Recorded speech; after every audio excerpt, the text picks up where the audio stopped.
Good evening, ladies and gentlemen, boys and girls, and welcome to the latest episode of the Hard Compound Live. For those of you who don't know, my name's Rich and I run and operate the Hard Compound. We are a one-stop shop for all things motorsport, and we can be found on Facebook, Twitter, and Instagram primarily, and also on YouTube for these videos. So we're here to share a love of motorsport.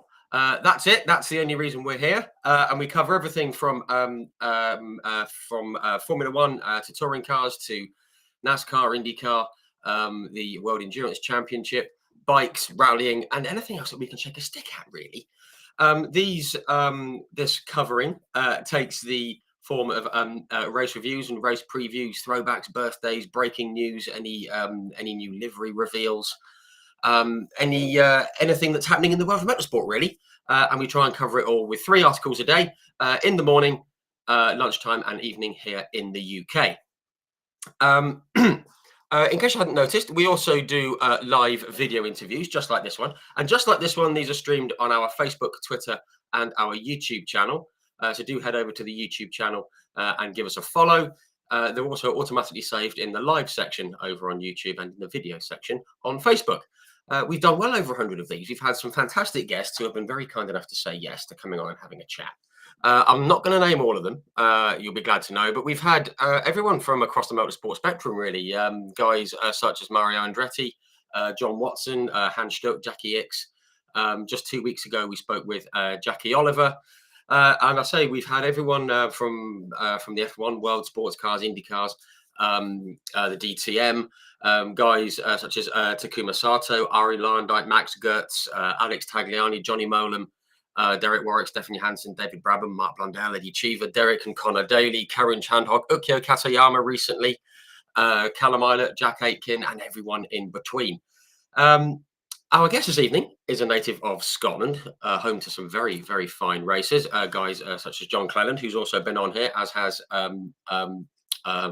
Rory Butcher and Ronan Pearson, Joe Tanner, Jody Sloss, and just last week we spoke with Sandy Mitchell. But tonight's guest has done a lot. So we've got a lot to get through. He's done sports cars. He's raced at Le Mans, where he's finished on the podium. He's a race winner in the DTM. He's a multiple single-seater champion. He's raced in the Japanese Super GT Championship and much more. So without any further ado, I'm going to bring him in because you haven't tuned in to listen to me. So please join me in extending a very warm welcome to Peter Dumbreck. Hi, Rich. How are you doing? I'm very well, Peter. How are you? Yeah, good. Thank you. Yeah. Good. Sorry about the long and rambling intro.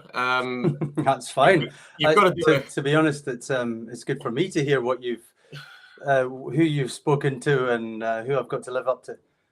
Well, you have no problem doing that. So, I mean, I've done some research through your career, and it's one of the reasons I wanted to get you on because you've had such a varied career and you've done so much, and it's still ongoing. And looking forward to catching up all about it. So, thank you very much for coming on and having a chat.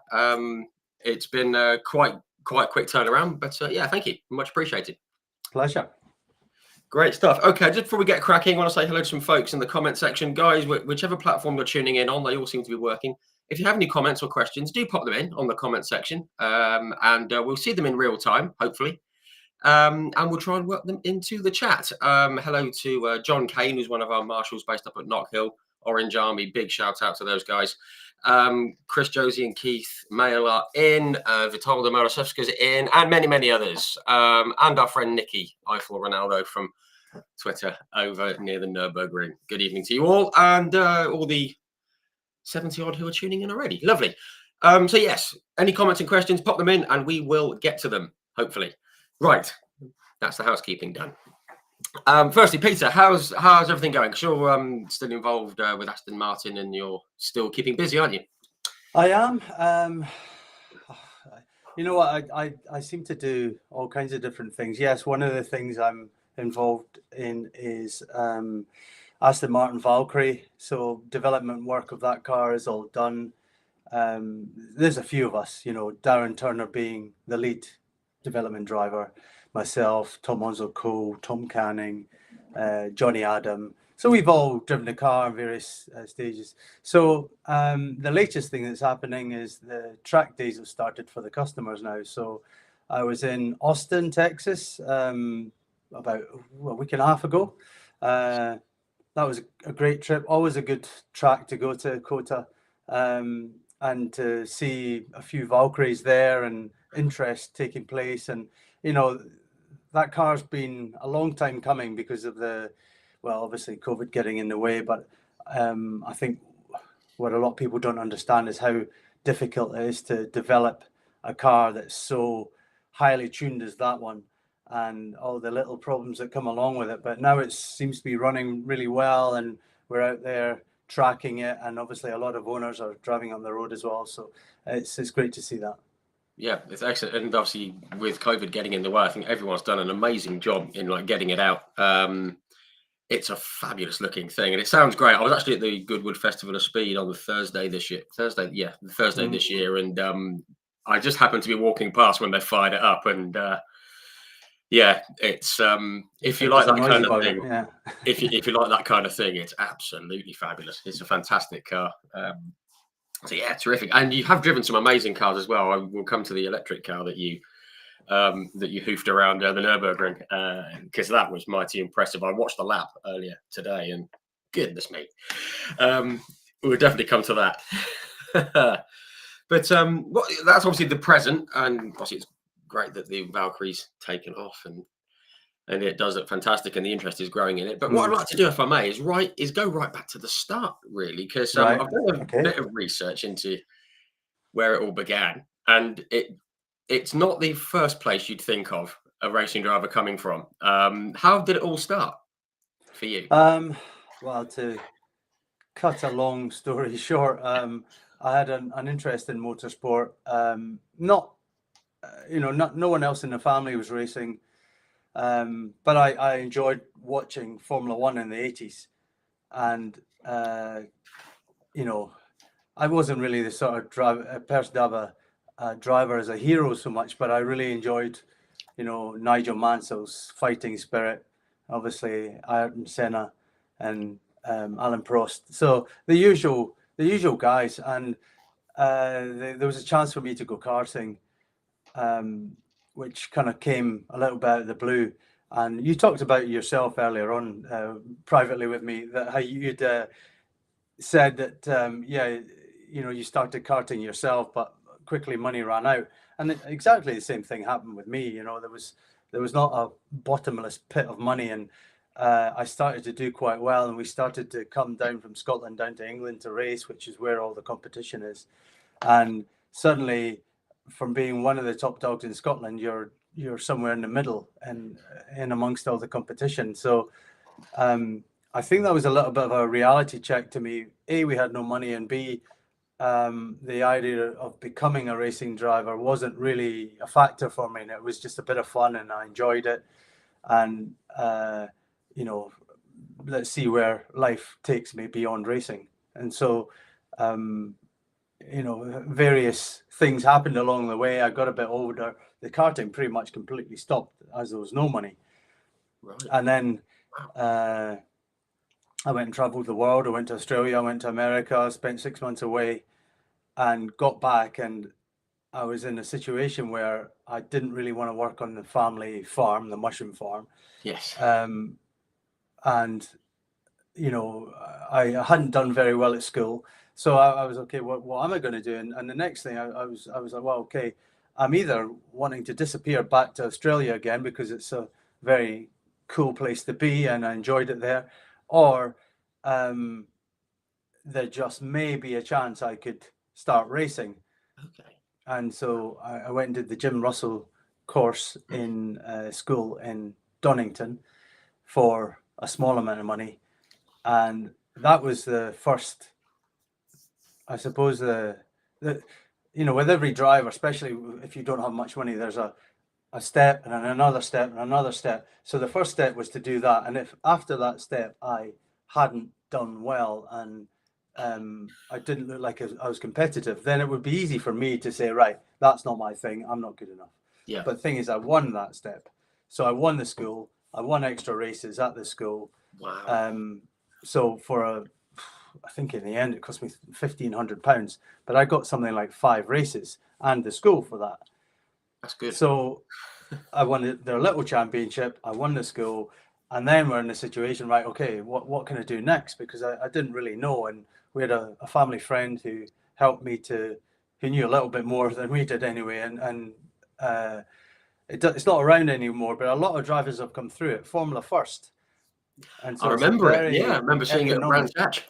Yeah, exactly. Yeah, it's a Yeah. very economic championship, and so there's a winter series, and we're going back to 1993 now, the winter of that of 3 into 4, and I did a 5 race championship. It cost me £5,000, and again, value for money at the time to learn the racecraft of driving a car, and there was some good drivers in it. One of them being Darren Turner. So between us, we won all the races. He won 3, I won 2, and he became the champion, and I was second place. So ironically, we were both in exactly the same situation where we had no money, and it was where we go from here. And he took a path towards Renault, and I took the Vauxhall path. So I did Vauxhall Junior, he did Formula Renault, both on pretty much a shoestring. I won Vauxhall Junior, and I think he was second in Renault, which gave him the step up to what did he do next? Not actually that sure. Anyway, we're not here to talk about Darren, but it's funny how our careers have gone like that the whole way, and now we work together back on Aston Martin again. So followed each other around.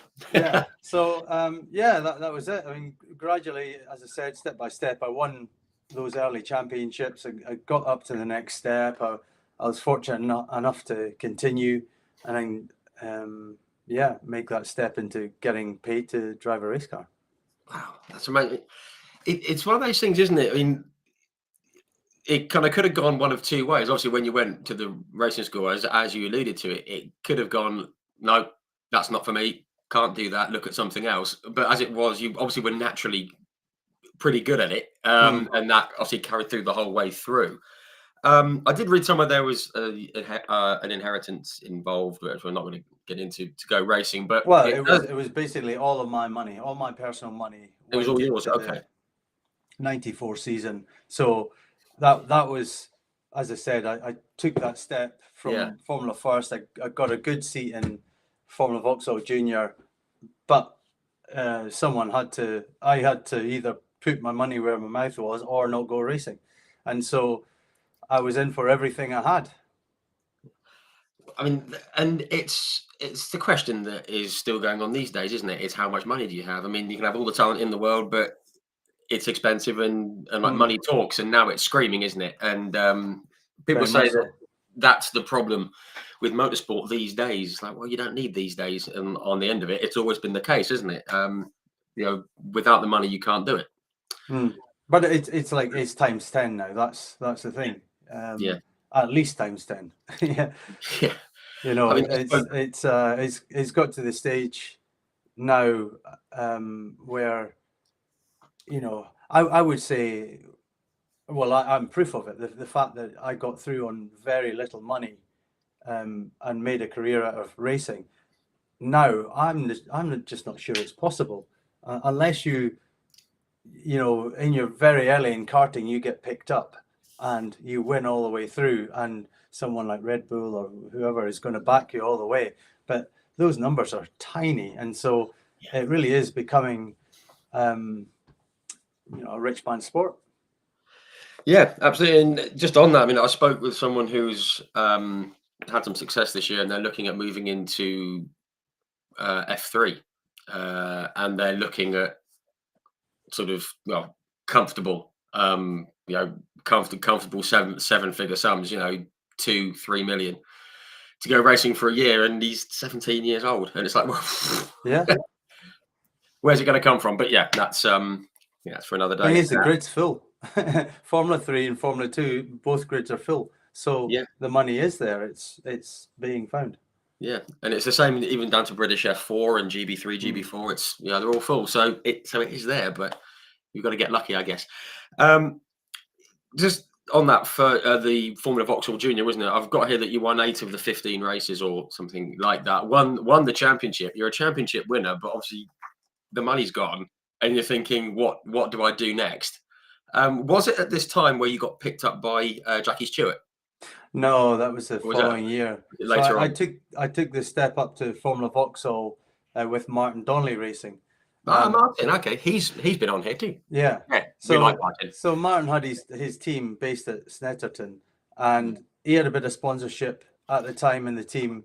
I was Formula Vauxhall junior champion. It's always easier to talk to people as a champion. You know, you're a proven race winner and championship winner, and as I said, we had a bit of sponsorship. I picked up some personally, and he had some in the team. So we were able to do a deal where there was enough money for me to go racing in 1995. But it was a very strong year. And again, Paul Stewart Racing, which I think we're going to touch on, and Yeah, that's where yeah, I went the following year. yeah. Go for it.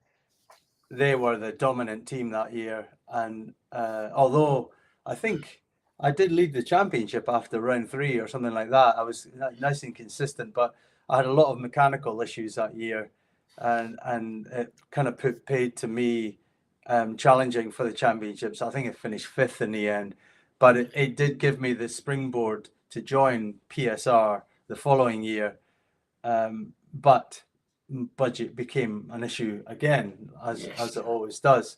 So somehow we scraped through, and I was able to join Paul Stewart Racing and sit in the number 1 car from the previous year. Johnny Kane had won the championship, so I got into that car. I then won the championship and springboarded me up to Formula 3 from there. Okay, just a quick one on Jackie Stewart Racing. I mean, as I mentioned during the week, I spoke with Johnny Molam on here a few weeks ago, and I caught up with him last Thursday, and he said that he'd seen you in London and things like that. Yeah. Obviously, he went through a similar route, and he said that he said while it was an easier sell to say I'm racing with Jackie Stewart Racing or I have a chance to, or like Paul Stewart Racing, he said people seem to think that it was like the golden ticket, and it just isn't, is it? I mean, there's still budget to find. There's still all kinds of stuff going on that to get you into the seat, even though you've had the offer. Well, that's junior racing all over. You know, the offer might be there, but if there's no money, teams can't just run for free. You know, the staff costs, all the overheads, everything like that. And Paul Stewart Racing, although was one of the best supported teams, there was still money to be found. So, I mean, I was very fortunate in '96 because in the end, I literally had nothing, no money at all, and they took a punt on me to say, okay, we'll run you. And I went on and won the championship, and it made a difference to their team. And we had actually a lot of Scottish sponsors on the car then as well, so that kind of helped. So, it was small things like that which made the difference. And you think about all the drivers that have fallen by, or I think about all the drivers as I was coming up that fell by the wayside, who never to be seen again and gone into other jobs, or maybe they're driver coaches or instructors, or working in the car industry in a different guise. But so many of them were very good drivers, but just no money. Yeah, and and it's a tale we hear again and again and again, isn't it?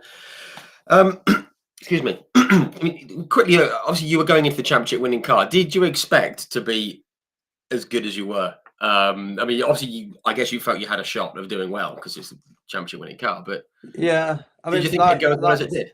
That championship, that car, that specific type of car, it's quite a difficult car to get your head around. It's quite unusual to drive that Formula Vauxhall or Vauxhall Lotus car. So if you look through the history of it, there's been some top drivers have come through and won the championship, loads of them. It was the place to be just before you got into F3 for a while. But the tendency with that car is you just had to change your driving style and run a lot of speed into the corner and because the car then would pick up the downforce and then you get through. But if you tried to drive it aggressively in the corner, it would just sit and understeer and you couldn't. So you had to get the nose down. So it just meant just releasing and not like diving on the brakes, but just getting the car in a more neutral position, and you could drive it through the corner. Yeah. And that's in my second year. I really worked that out. And Justin Wilson was my teammate, and he was in his first year. And at times he was very fast, but I just had the edge over him because I had the experience. Sure. And it took him a while to get his head around it. So he actually stayed for another year after I went on to Formula 3. Okay, and did like the same kind of time that you had done. Just quickly on Justin, I mean, he came second that year. I didn't actually realise he was your teammate. I must have skipped my mind. I've got it on my notes here, but obviously he's no longer with us. Very, one of those awful freak accidents happened out in the States. I guess you knew him well, and everyone who has spoken to him says how lovely he was, and we know what his name was as well. I spent a lot of time with him. Yeah, I mean, we travelled to the races together. We always drove together to the races. So, yeah, we've spent hours in the car together, just chatting. We had, that's the thing. He came into racing at 16, whereas I was, because of my delay in getting into racing and my trying to find myself and travelling the world, that kind of thing. I wasn't really in a racing car until I was 19. So I was already 3 years more advanced than him. So I had the maturity on my side. Whereas he came in at 16, he was one of the very early 16-year-old drivers into Formula Vauxhall Junior and did very well in Vauxhall Junior. Did he win the championship? Don't think so, but he quickly took the step up to Vauxhall. So he was already a few years younger than me at that stage.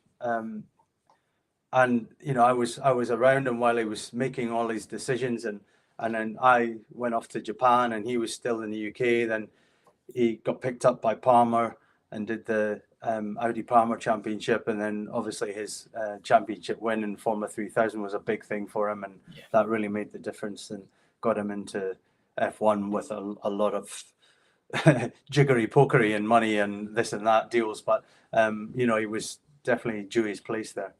Yeah, absolutely. And again, just very, just one of those real freak accidents in which we lost him. So yeah, very, very sad. So yeah, F3, 1997, obviously you stepped up into Formula 3 in, again, one of the better known teams amongst a grid of very good teams. I did have a quick look down the grid. You had like Ben Collins on the grid, who obviously went on to be the Stig, that we all know about. Yeah, it was like Mark Webber was on the grid, Darren Manning, as like Nicholas Manassi and Enrique Benoldi, and obviously Johnny Kane had gone in there. Yeah. It was a strong grid, new car for you. Firstly, how did you take to the car, and did you have any kind of expectations going into the year? See, there was always when you're on this sort of Paul Stewart racing ladder, Johnny's in his second year. He's in the number one car. I'm in the number two car effectively. Yeah, we could fight and we could, there's nothing to stop me winning the championship, but he had the year of experience over me. The thing is with me, I'm maybe not blindingly quick, but I'm usually very consistent. And so I plug away and I pick up podiums and then I get the occasional win, and my points tally racks up. And so we got halfway through the season and we're nip and tuck in first and second in the championship. Manasseh was there as well, but he actually got himself banned for throwing stones at Michael Bentwood. Did you hear about that? Yeah. Forgot about that, yeah. So Michael Bentwood, he was leading at Thruxton. Michael Bentwood, I think tried to let him by on the wrong side and basically pushed him off the track, trying to let him by as he was lapping him. And so he lost first place. And on the slowdown lap, he then pushed Michael Bentwood off the track. He was so angry. He got out of the car and he picked up a load of pebbles and started throwing them at Michael Bentwood. Then he jumped back in his car and drove off. So, yeah, the organisers didn't see very kindly to that one. So he got banned for 3 races. Goodness, yeah. I've just seen a comment there saying, you said, and yet he's such a lovely guy, just a bit of a short fuse at times. Well, team manager now, or even team owner now, isn't he? And he is, yeah. P2, yeah. Yeah, he's doing all right now.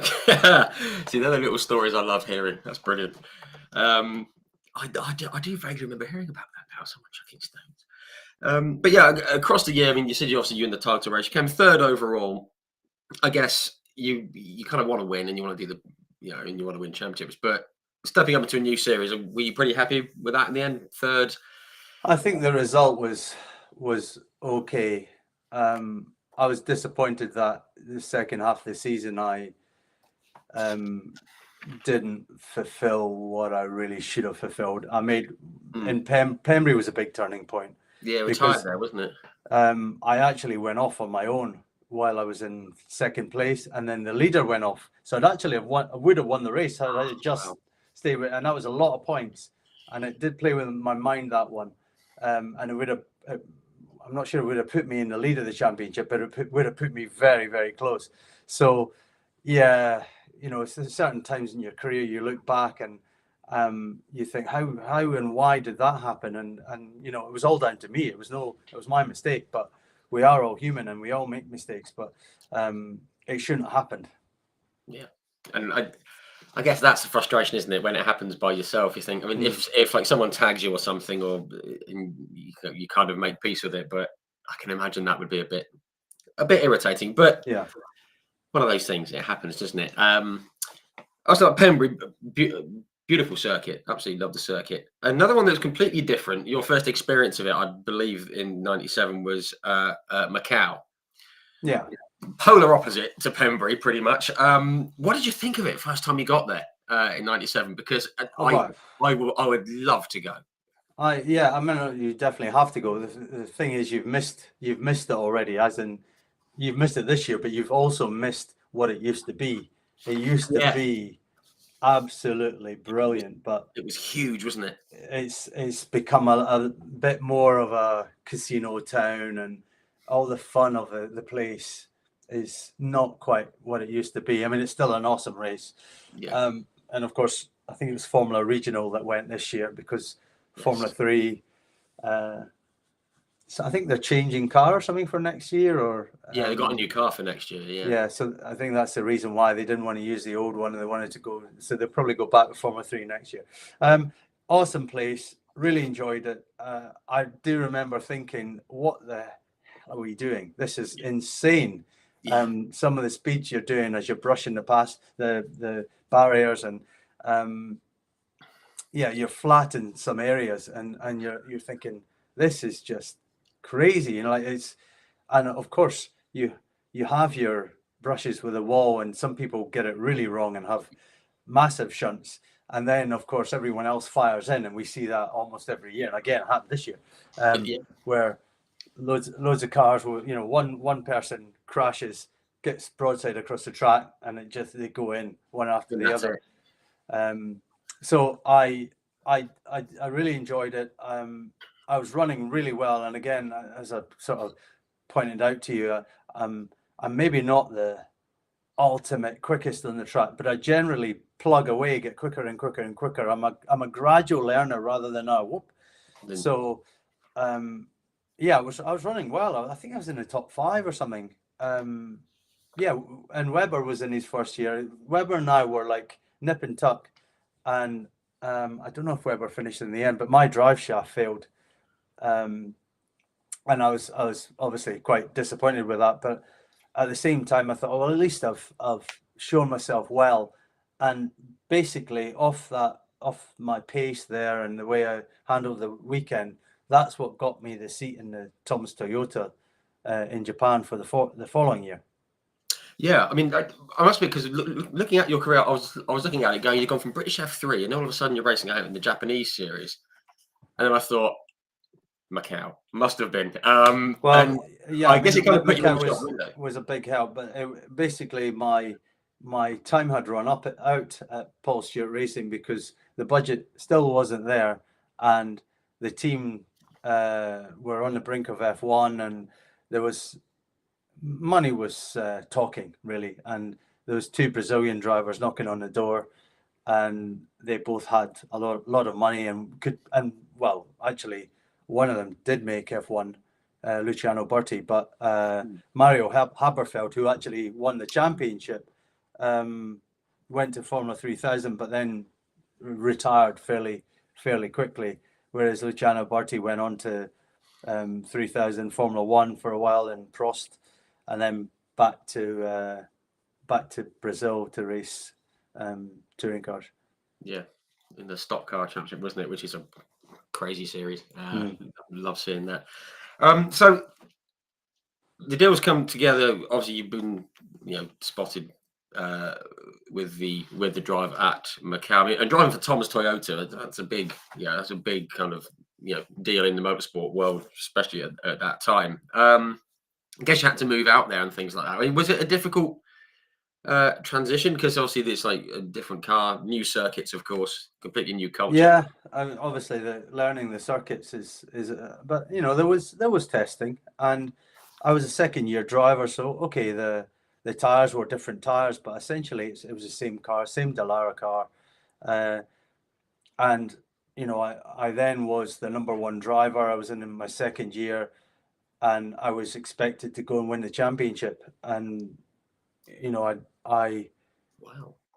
you kind of at round one, it's you really know where you are, don't you? And I think I took pole and won the race.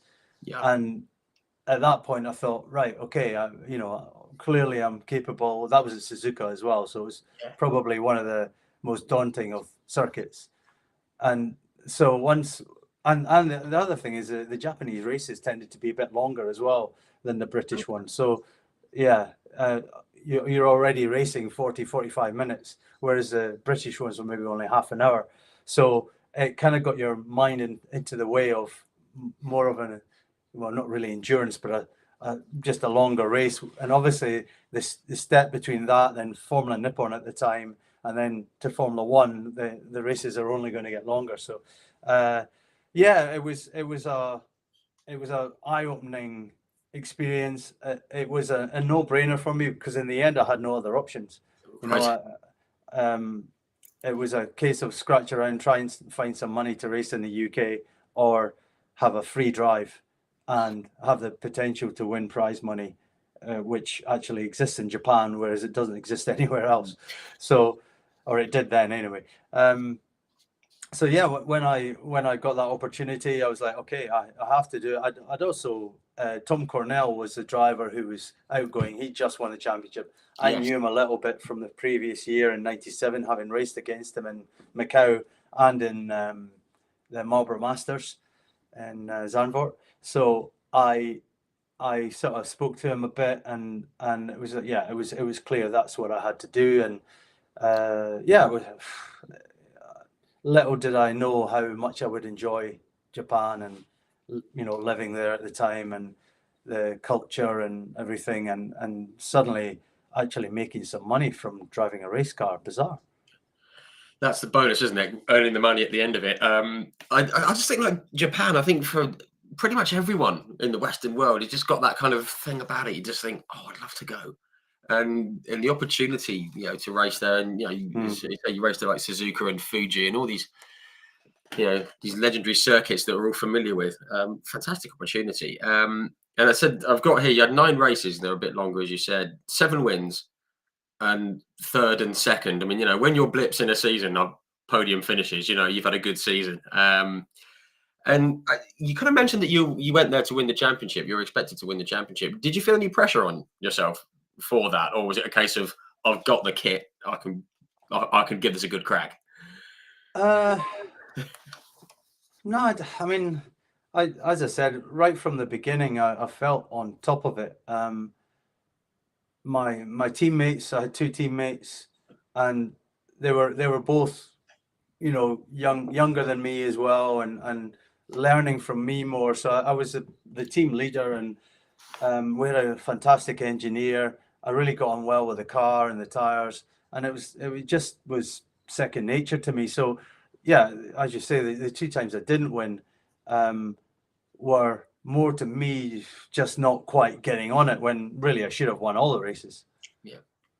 No, fair enough. Fair enough. And it's another championship, and keeps you on the map, so to speak. I did see though, you, and I know we don't want to talk about this kind of thing too often. Shingo Tachi, wasn't he? He was the son of the owner of Tom's Toyota.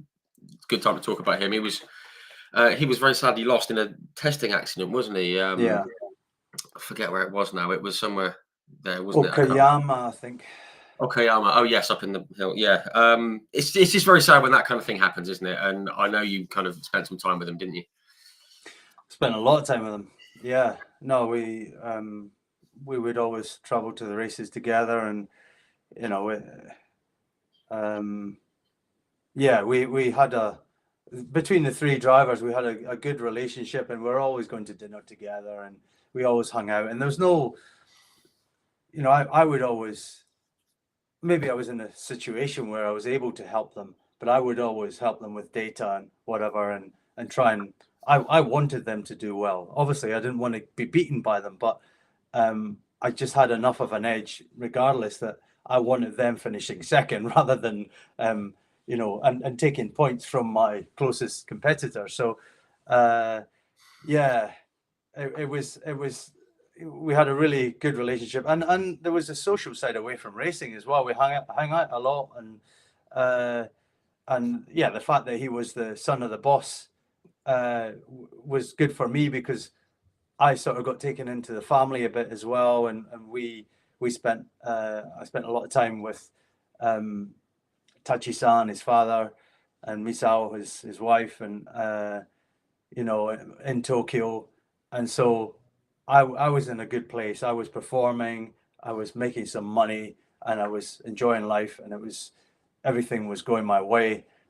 And then to top it all off, I go and win Macau at the end of the year as well. Yeah. And again, with no pressure, I just didn't feel any pressure. I thought, well, it doesn't really, yeah, I want to win it, but you know, if I don't, I'm already Japanese F3 champion, and by then I actually had a Mercedes contract in my pocket anyway, so it was, the pressure was off, but it you know, on the day and during the race itself, the races at Macau, I was like, all right, I really want to win this, and Yeah. was pushing for everything, you know. Yeah, and brings nicely onto that win in '98. I think it's still the closest finish. I think it might be the closest finish in the history of the Macau thing. But yeah, it was. it was something like, I mean, it was like Three, that, wasn't it? It was. I think it was 0.003 of a second I won by. 0.003 of a second. Yeah, but Wow. it's not as simple as that, because at that stage, it was a aggregated race, so it was two races. They had the time together, but the in the second race the clock's ticking. So you, even though you start from your wherever you finished in race one, so it was imperative that you finished race one. You start again, but the clock starts again. So it you know, if it was a 40-minute race, the clock would start at 40 minutes and 1 second, but you would if you'd been 10 seconds in the lead and finished first of leg one, you could then finish within a second of second place and still easily win it, or you could finish within 9 seconds of place P1 and still win it, if you know what I mean. You didn't have so I didn't actually win on the road, so so it's complicated. But I was very aware that race one, I think I finished third, and so we start the race, clock's ticking. I knew where the guys around me had finished, and I made a real good start, and I got into the lead for a second, and then got dive bombed by Riccardo Maurizio down into Lisboa, and I saw him coming. I'm like, well, I'm getting out of his way, because if he collects me, then we're both out. And so, and he finished behind me on race one, so I'm thinking, right, what I'll do is this: I'll let him get away, and I'll hold the pack up over the hill.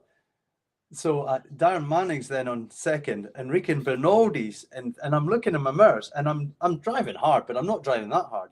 And Maurizio's getting away, and I'm thinking, right, I think I can catch Maurizio. So near the end of lap 1, I'll start pushing. So I'll build a gap so that I'm not fighting with him, and then I'll catch him and I'll leave the others behind. So it was maybe a bit arrogant, and it almost went really wrong. But that's actually what happened. I pulled away from Darren Manning over time, but I didn't expect Maurizio to be so quick.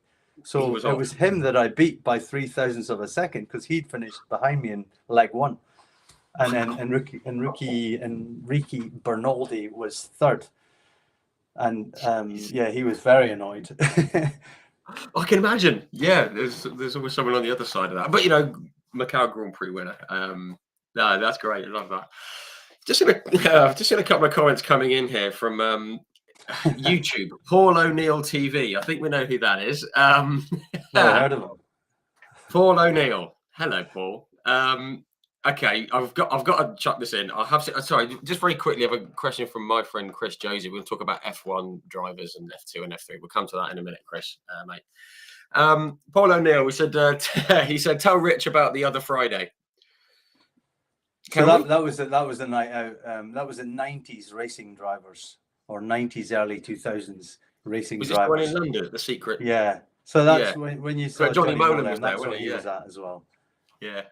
So yeah, a group of us all get together to have a lunch, and then somehow get onto a late train home back to Banbury, so it all went well. We're all still here. Happy days. Well done, Paul. Fair enough. We'll leave it at that. He's also mentioned about, if you want a proper story, ask him about who won a fight between me and him in Poland. I'm not sure. Well, we we were sharing a room in Warsaw. The same group all went out to Poland for a weekend away. What could go wrong? Yeah, we had all sorts of people there. Plato there, Jimmy Thompson there, Paul O'Neill, all the touring car guys, and yeah, it was a bit mad, and we were sharing a room, so we had a bit of a wrestle. We had a clothes on, obviously, not naked. Okay, disclaimer.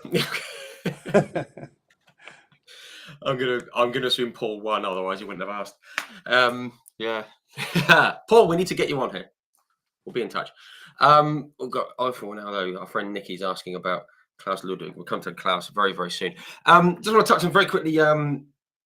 You did a couple of bits in Super GT. Was it that year or 99? Your first sort of taste of that? So yeah, no, I did it in second half of the 98 season, because I was winning. I picked up a seat in GT in the 300 class, so I was able to again, it seems quite shallow, but actually getting paid to drive a racing car, and I was like, wow, this is just unbelievable. I've made it. I'm getting paid to drive a racing car. And so yeah, we were doing well, and well, Shingo got his own back then, because he was already established in that championship and had a good car and a good teammate, and he won that championship, and we were challenging him for I don't know where we finished, because I only did half the season, but we had some good fights in that car, and it was good to see him so successful in GT, and while I was winning in Formula 3 as well. So it was another championship that we spent a lot of time together, and helped each other out and moved ourselves forward. Yeah, nice one. It's a great series. Obviously, you went on to do a bit more of it later on, which we'll come to. Just touch on 1999 though. You had went to Formula Nippon, which is the step up. I think I spoke with Tom Coronel 2 or 3 years ago, and he said that he knew they were quick, and then he got into them and he put his foot down, and it almost he said he couldn't believe how quick it was, such a step up that it was. Did you find the same thing with those cars? Yeah. So I mean, quite a large step from Formula 3 to that. I mean, back in the day, there, in the 90s, you could have put a Formula Nippon car halfway up the grid in Formula 1. They're that fast. So by the stage I got into them, they'd stopped the qualifying tire, so that it was the same quiet. But earlier in the 90s, it was actually a qualifying tire, super sticky, and yeah, as I said, you could have put a Formula Nippon car, beyond the back row of a Formula One grid. So yeah, a lot of downforce, and going from Formula 3 to that, I remember my first test and thinking, wow, that's quick. But like anything else, you just get used to it, and you build up. You get, I'm a lot smaller now, but I used to be a lot, neck and arms a lot Yeah. bigger, and you just build the muscle to drive it. And circuits like Suzuka, you've got the S's, first corner, even first second corner That is right-hander, yeah. crazy quick. You're basically jamming it down a gear, and at that time it was a sequential box as well. No paddles. Well, it was So just you're a lot of the time driving with one hand while you change gear.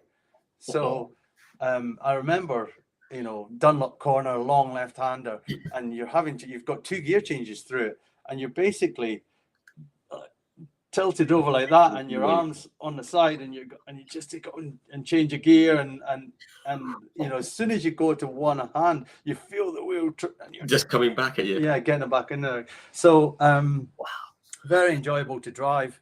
I wasn't really I didn't get myself into a car that could have won the championship. It was a very middle team, really. And I didn't have I had a teammate, but the teammate was, a couple of decades older than me, and he was the team owner pretty much. So Right. he was there for a bit of fun, and I'm not sure he even finished the race, because the races were long as well. 1 hour 20, 1 hour 30, Oh, and wow. when it's and if it was wet, then 1 hour 45 even. So suddenly your races are just getting that much longer. You've got to concentrate for longer. You've got a lot more forces going through the body, and so it was a bit of a shock to me. But gradually I physically learned to adapt and be able to do it. But as I said, I wasn't really in a car that could have won the championship. So unfortunate, because a lot of the time, if you look through the year, like for instance, Tommy Cornell gets himself straight into a front running car after winning the previous year.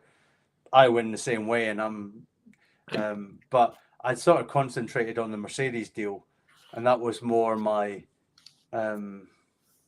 focus. But although it was only for one race, we had a lot of testing, and I wanted to perform, and I wanted to remain a Mercedes factory driver, So I maybe dropped the ball a little bit when I was trying to get a seat in Formula Nippon. Perhaps. No, interesting stuff. And obviously, that season, you said you weren't a championship winning car. You came 7th overall, which was very good. Front, some like front running, and some good results as well. Just quickly on the Mercedes deal, how I'm always intrigued by this. How did it come about, these kind of deals? Because sometimes they come out of nowhere. Sometimes there's someone who knows someone who can, when you get spotted, or how did it all come about?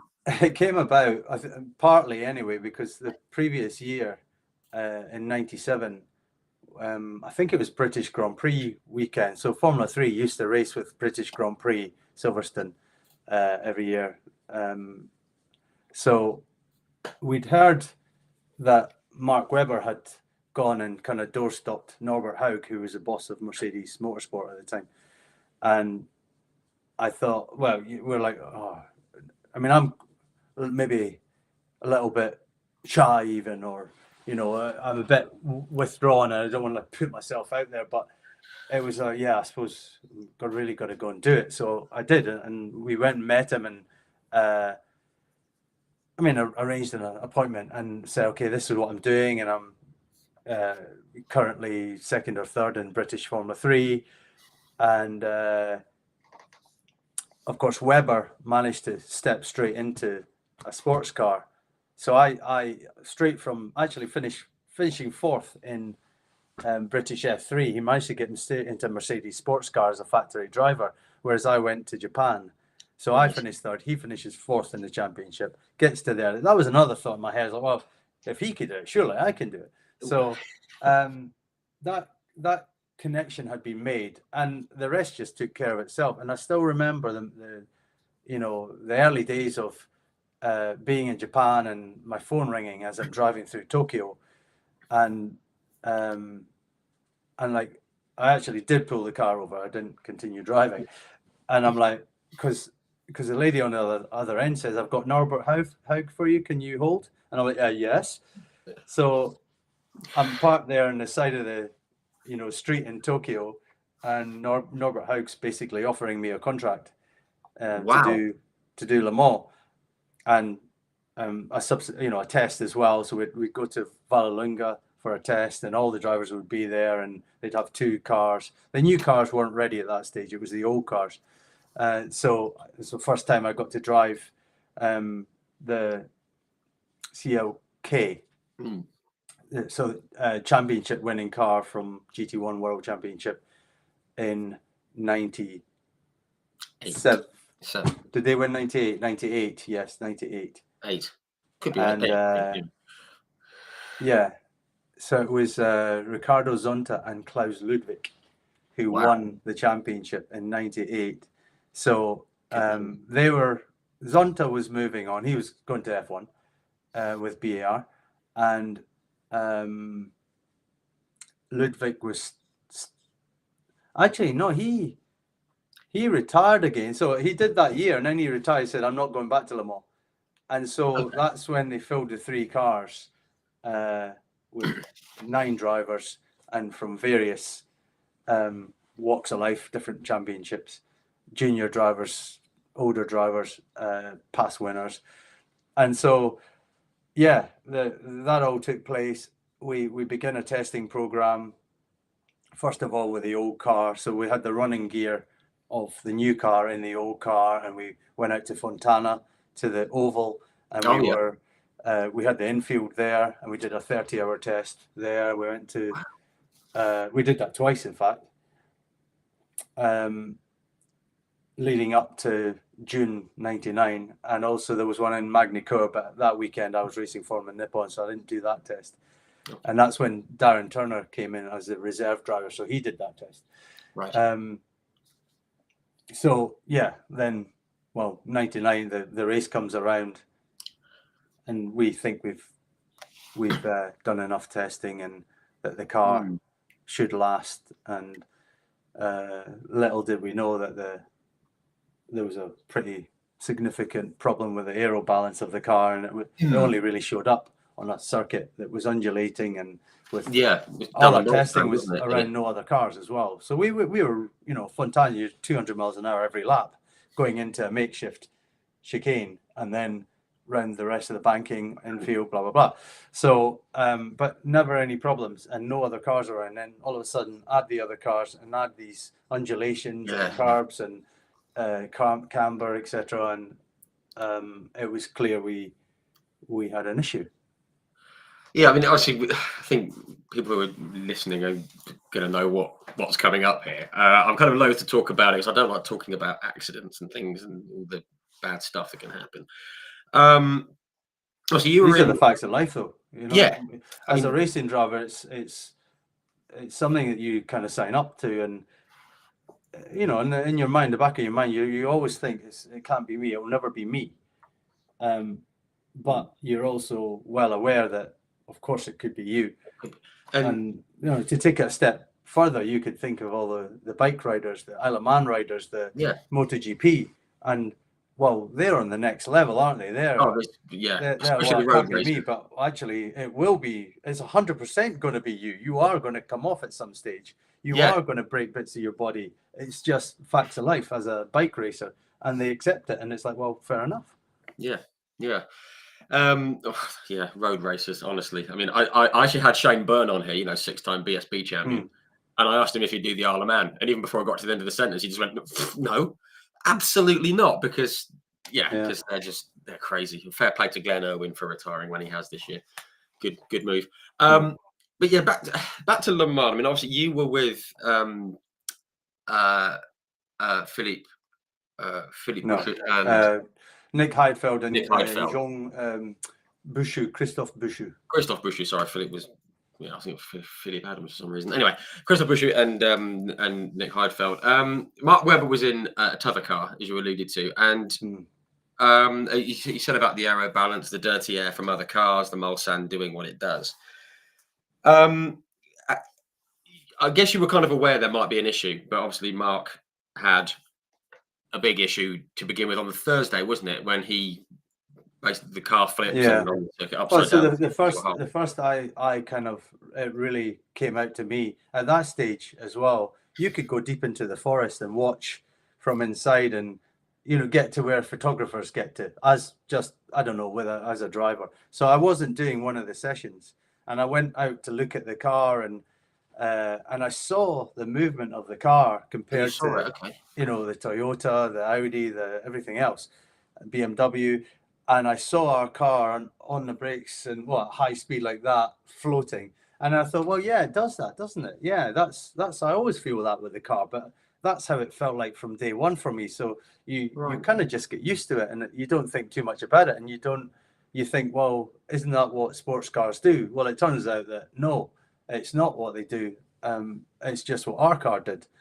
But as I said, I didn't know any different. And it's a big old car, but it's super light. The steering was super light compared to a Formula Nippon car. And there I am, like, quite built by then and used to the G-forces. And all of a sudden, I mean, I'm bigger car, but I'm like, you On your fingers. struggle to have a feeling in it, It was so light and so easy to drive, Uh, which must be like a great feeling, but I guess it kind of maybe takes away from that what was going on. Mm. When that happened to Mark, obviously you said you saw the accident. Did you think, crikey, that could happen? Can we sort this out? Because the team added like winglets and did other bits and pieces to Yeah, stop it yeah. happening again. Put a bit more rake in the car. Yeah. Did it kind of Um, allay any fears that you had? Or were you still, I mean, in the back of your mind, even as a racing driver, were you still thinking, crikey, that didn't look fun? well, the first one they had, no one saw, and so it was kind of kept hush hush, and media were not told. We were told, but the media were not told. And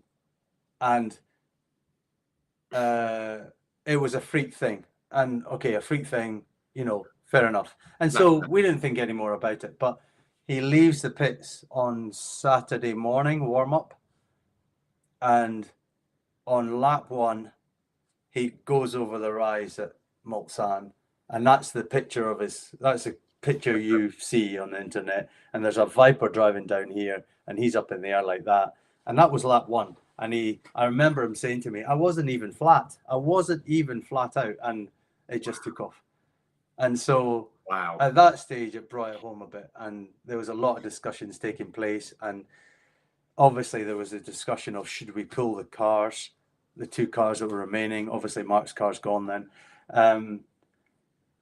And as a driver, and especially as one of the younger drivers, I'm like, well, I do what you say we do. So Right. Sure. the decision fell on the older members and the team themselves, and a lot of faith was put in Adrian Newey. So Adrian, And like, sort right. this from Canada, please sort this car for us. And so that's where the winglets came in and the extra rake, and he'd worked out that X amount more downforce on the front meant that you'd be okay. And I guess if Adrian Newey says something's going to be all right, you think, yeah, okay, you've got to Yeah. go with it, Yeah. So obviously we went into the race, and as I said, I never thought it could happen to me. My biggest concern at that point was being on the pace as any driver. And so I was the third driver in the car. And I just remember my first couple of laps and seeing my lap time, thinking, oh, I'm on the pace. I know what pace I should be doing, and I'm doing the pace that I should be doing. So I'm kind of relieved.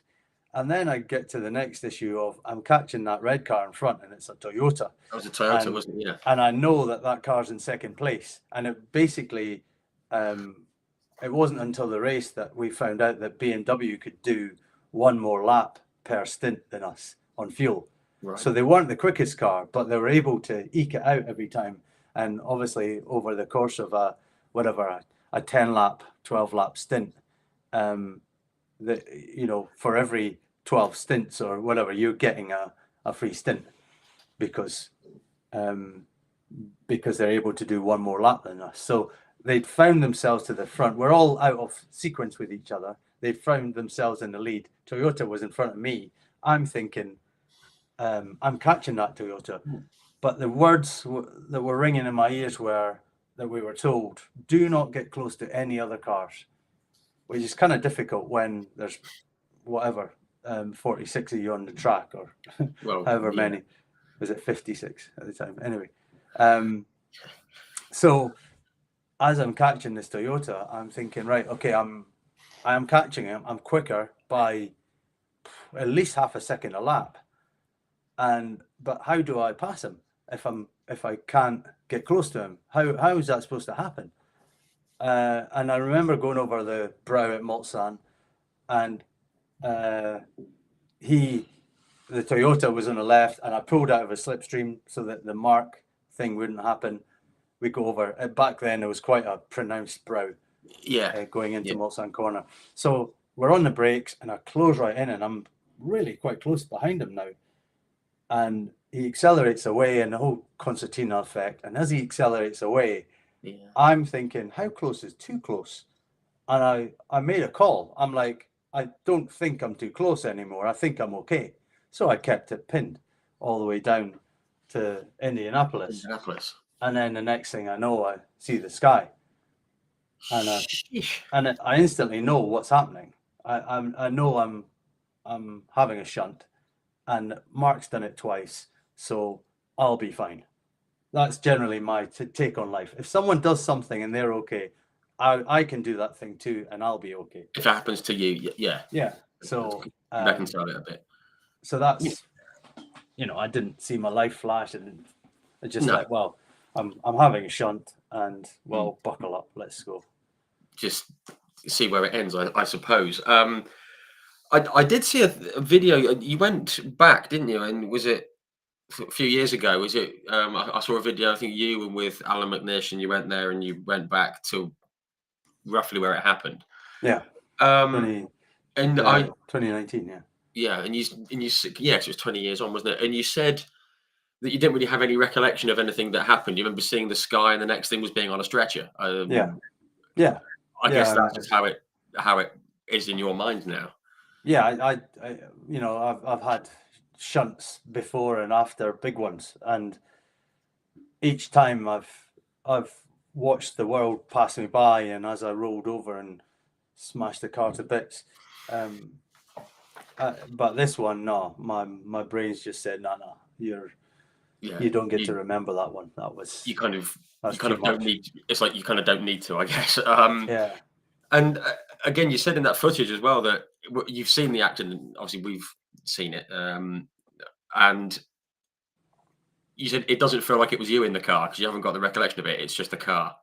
Yeah, yeah, and that's got to be a very strange sensation, knowing that you're in there but having no knowledge of it. Yeah, yeah. Well, I still remember the first time I watched it. I didn't actually watch it at the circuit. It's only when I got home that I had been recorded on a VHS, and I played it over and over, and I just couldn't get my head around that. That's why everyone was talking the way they were talking, and that's how big it was. And you know, in lots of when I meet older people like me or older than me, or you know, even people that were younger, but they remember where they were and what they were doing and what they were thinking and at the time. And it's like when, you know, Princess Diana died. I know where I was. When big things happen in life, you remember where you were, what you were doing. And so a lot of people come to me with that same story. I was doing this, I was doing that when that crash happened. I couldn't believe it, and you're here, and blah blah blah. Yeah, so it's fun. It's funny hearing those stories. Yeah, sorry, the backdrop's fallen down. Yeah, I can just imagine it's very odd because I remember where I was. I was getting ready to go to university that year. I was doing all my A levels and everything, and I thought I'm going to watch Le Mans. I'm going to watch bits of Le Mans, and I remember seeing that, and yeah, crikey. But one other bit just on that. They've recently done some like logging and like some like deforestation and stuff, haven't they?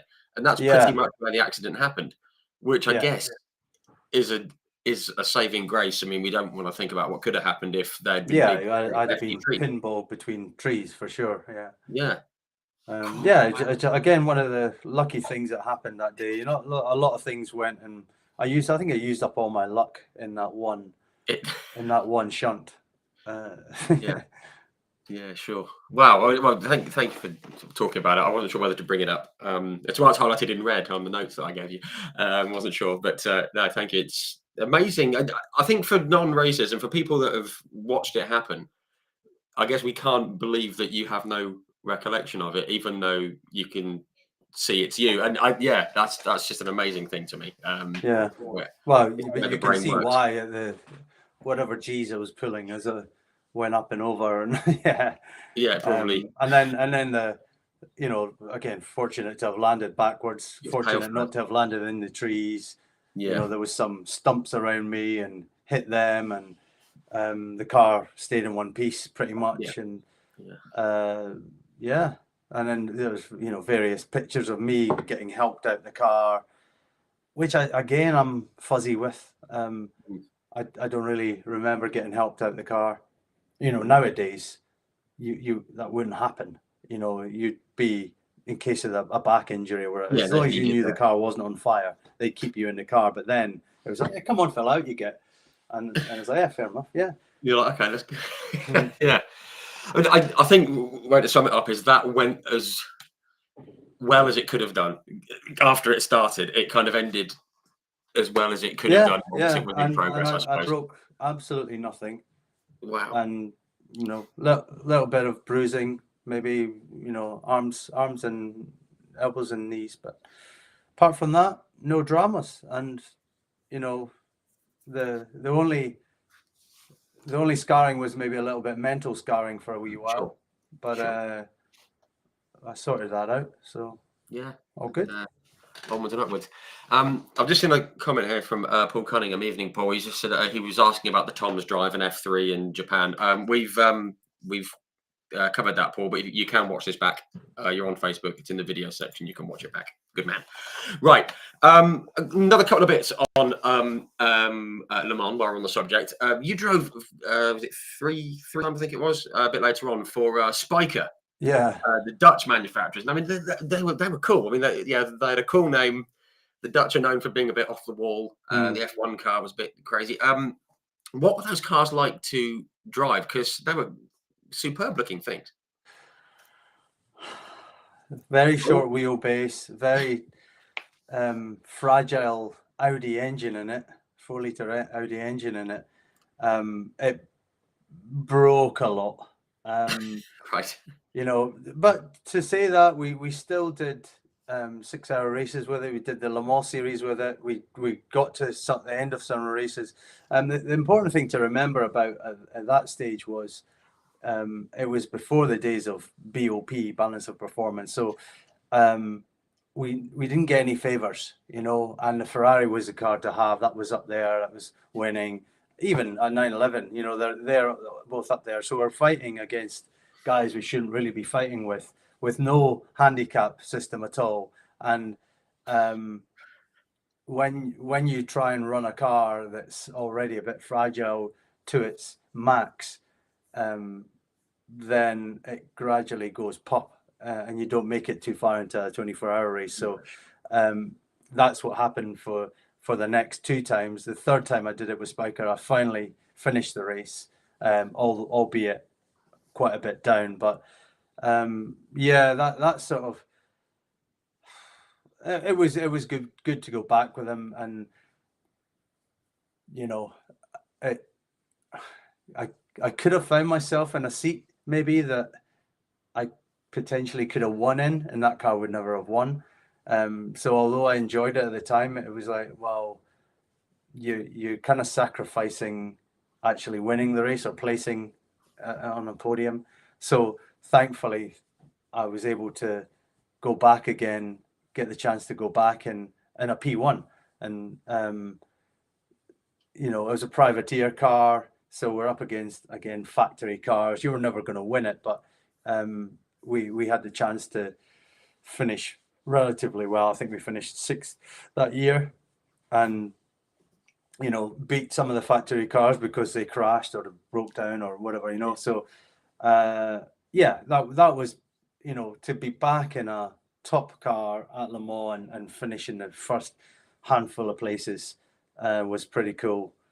And then again to go back to get the chance with Aston, actually to get the second chance with Aston, because I got a GT1 chance, but I already agreed to go with Spiker, and I was good for my word, and I said I've already made a deal, but I actually would have got a chance to go in a GT1 Aston, Right. and Right. that would be one of the 5 things I might pick in my career to say, oops, I should have just backed out and gone with the Aston rather than the Spiker. But it is what it is, and you can't tell the future, can you? No, exactly. And just to touch on that, was it 2013 with the Aston, wasn't it? Yeah. That was the year you had a full season in the World Endurance Championship. Brilliant looking car. No, the previous year was a full season, and so what I was doing then was 2013. I was good question. What was I doing? Was it I was doing Blancpain World Endurance Championship. Yes. Blancpain, then the Aston. I drove in Spa and in Le Mans, and then I did a few other races. It was at Daytona that year, and I got the chance to go and race at finished on the podium at the Petit Le Mans as well. Oh, which was a pretty cool experience.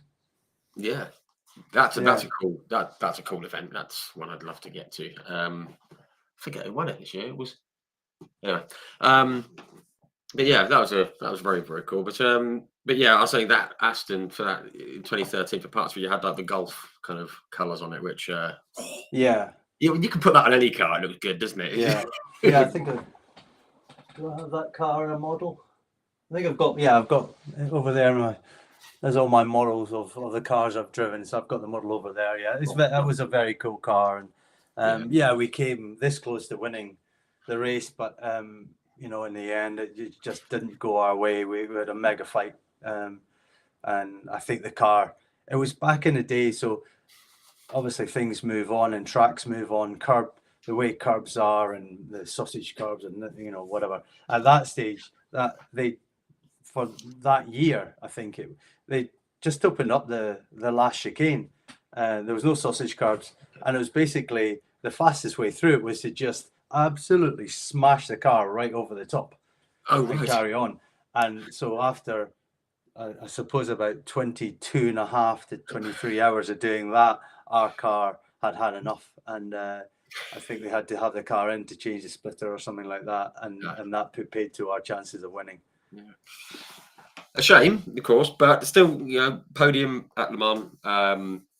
Pretty cool to be up there, I guess. I mean, I've spoken to a few people who have won the race and who have I mean, it's eluded me the race win, and as I said, it could have come, but didn't. And I've won enough races, and to know that when the race chooses you not to win, then you don't win. It's kind of as simple as that. You've got to put in all the prep, you've got to do the work, but when it's not going your way, it doesn't go your way. Yeah, it's again, it's one of those things, especially in a 24-hour race. But yeah, nice to be up on the podium. Obviously, that was through Le Mans. Just to sort of backtrack a bit, DTM. I want to talk about DTM. I've always been a big fan of DTM, so for a couple of years recently, where it went a bit wonky. Obviously, you went in with Mercedes in 2000, wasn't it? I guess that was all through the contract you had with Mercedes, and So I think there was a time in 1999 when the GT1 World Championship had kind of imploded because of the money involved. So Opel, Mercedes, and Audi and Audi as a partnership were talking about restarting DTM. And of course, I was obviously very interested to go and do that. It had last run in, I think, 96. And again, same situation. It had just blown up because it was so expensive. So they wanted to take it a step back. They wanted to make the cars just a bit more basic. And so there's no traction control. There's a sequential box. There was no ABS.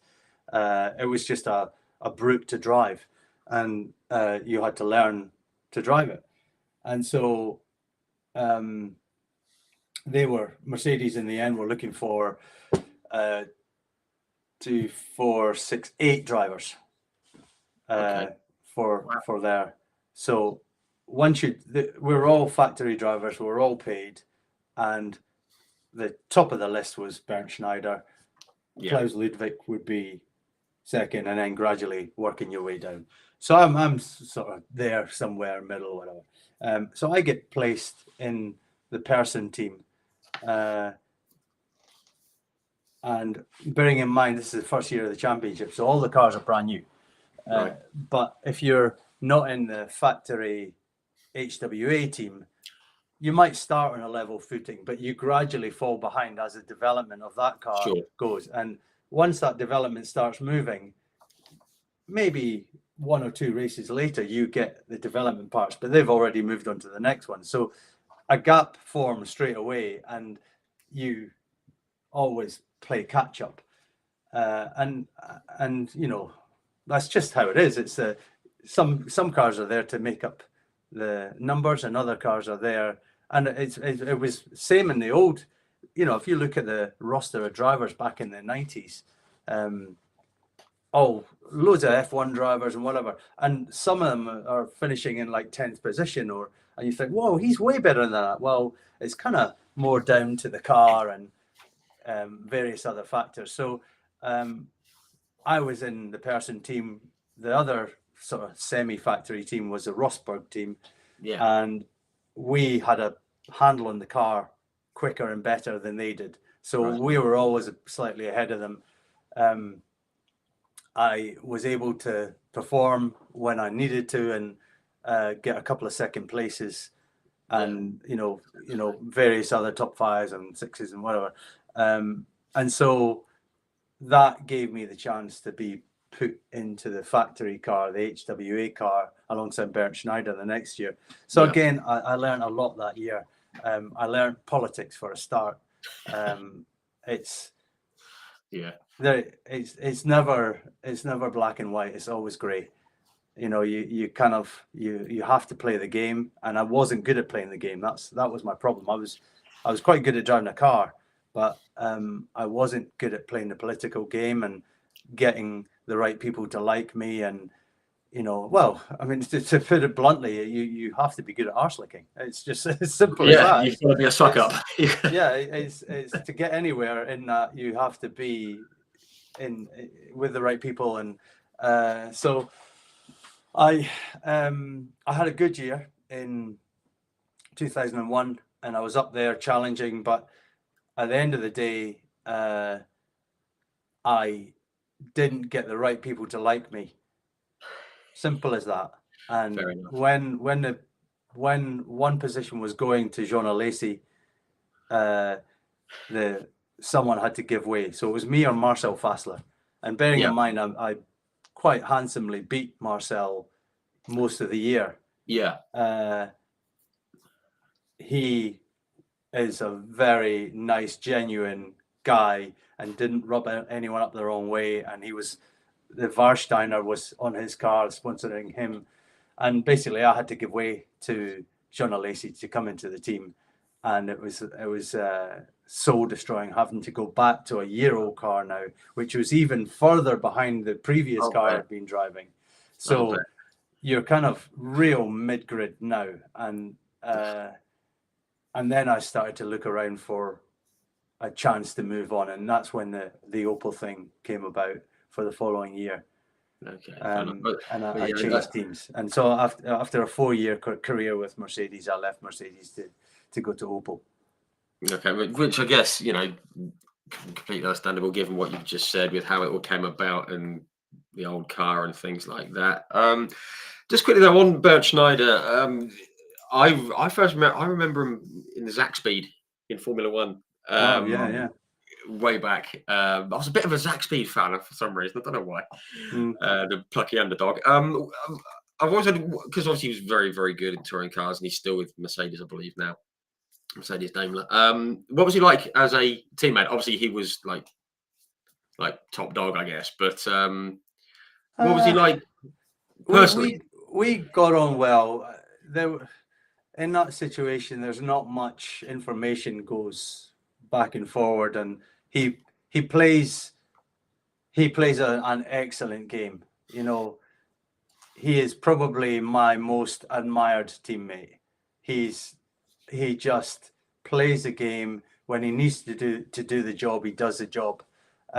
Whether he's got exactly the same car as you, I don't know, but um, he certainly takes his package. He works on it. He works everything around him, and he was the lead driver for a reason. And to beat him, you had to be better than him, and in a car that maybe wasn't quite as good as his. And so that was what I was up against. And at times, yes, I did beat him, but over the course of the season, he was a dominant guy in the car, and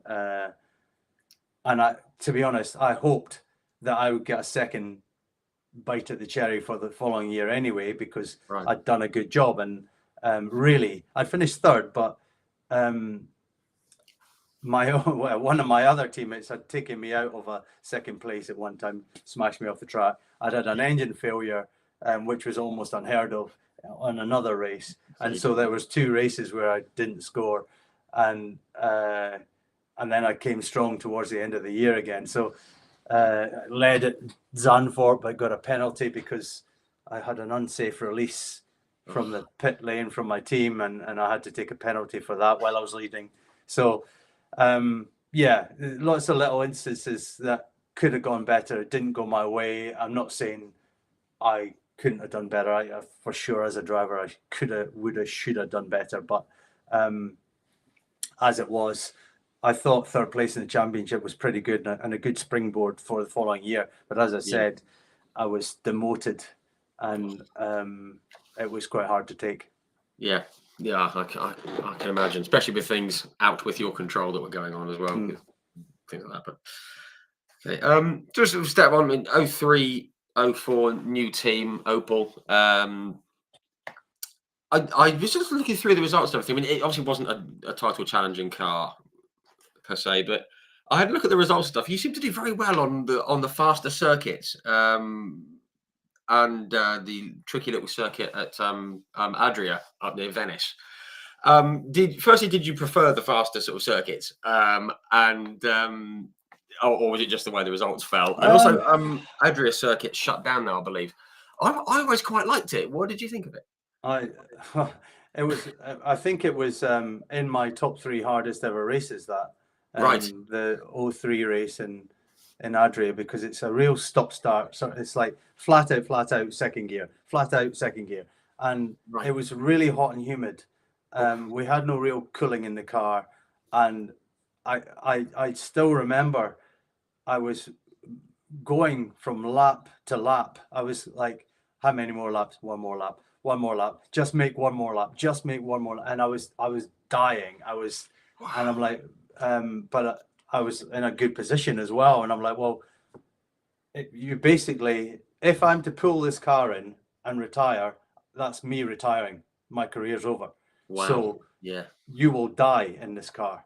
Essentially, you will die of heat exhaustion. You must get to the end of this race, and afterwards, so many of us were destroyed. But I don't know why it was. As I said, the brakes and everything, the car just got so hot. And it was, nowadays it wouldn't happen. You get aircon in a car. There's certain regulations put in place. Cars aren't allowed to go above a certain. But we were up in the 60s or 70 degrees in the car, and it was just like, and you might have a drink with you, but very quickly you've got a very hot drink with you.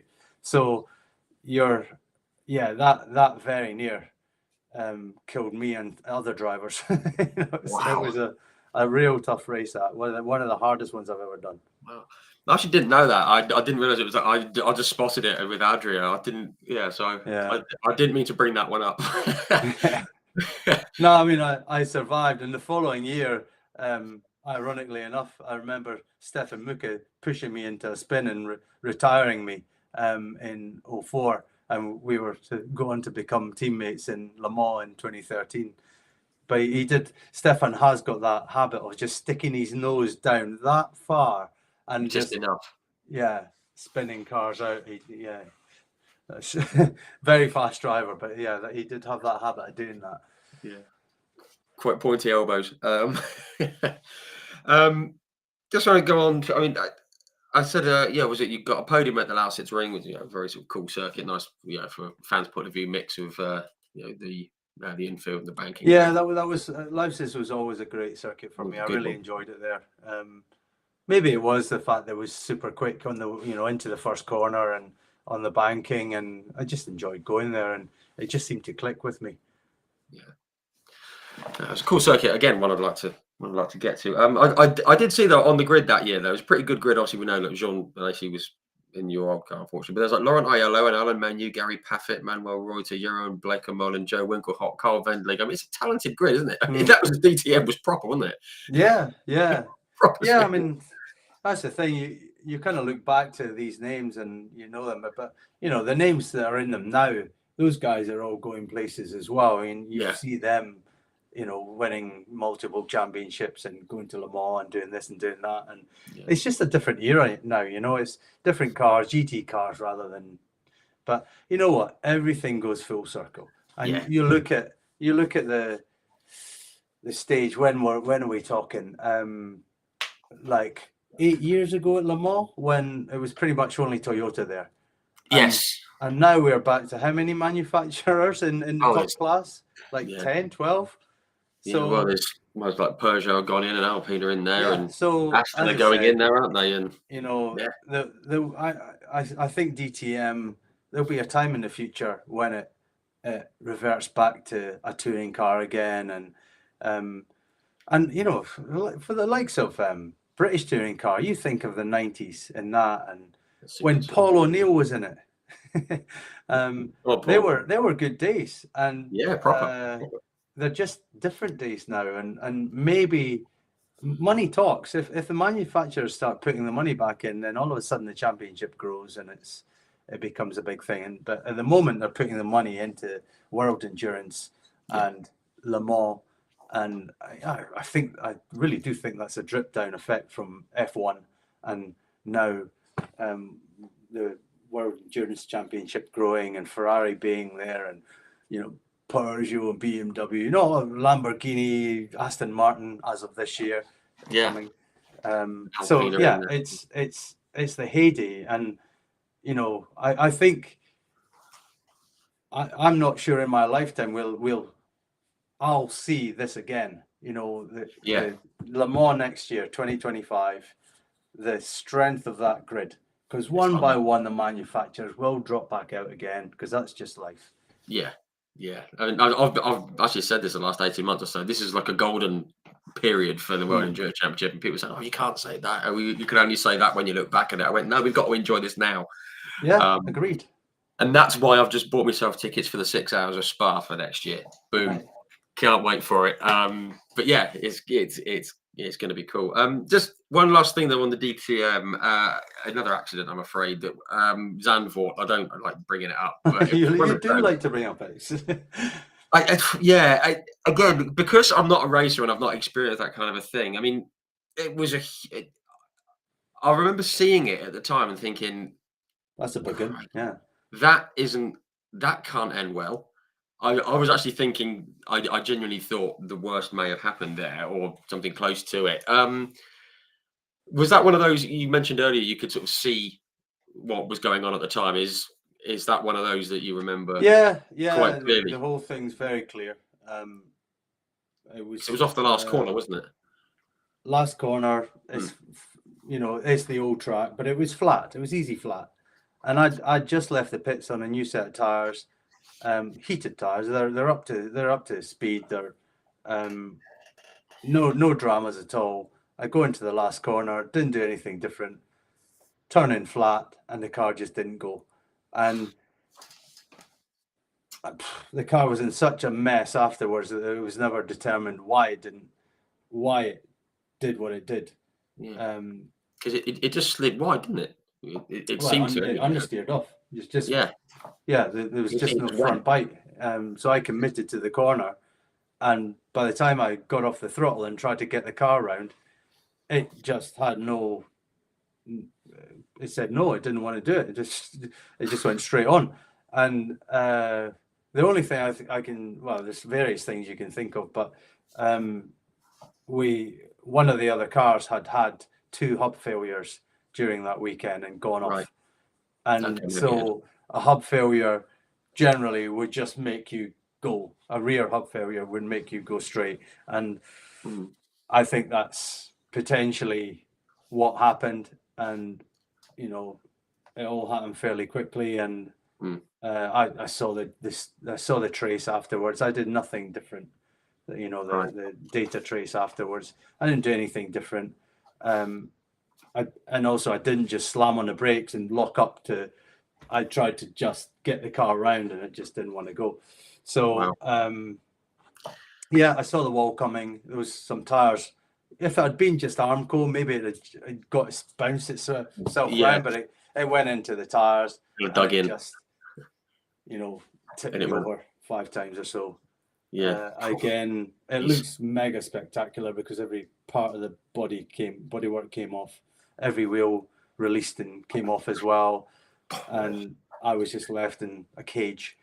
Yeah. But again, I at the end of it, I'm like, yeah, I hurt a bit, but I'll get out. And I went to get out, and I was pretty much out the car, and somewhere it kicked into the marshals that, oh no, you're not supposed to get out the car because you could have a back injury or something. Oh right, it was. But look, mate, I'm out. No, get back in. Oh, you had to go.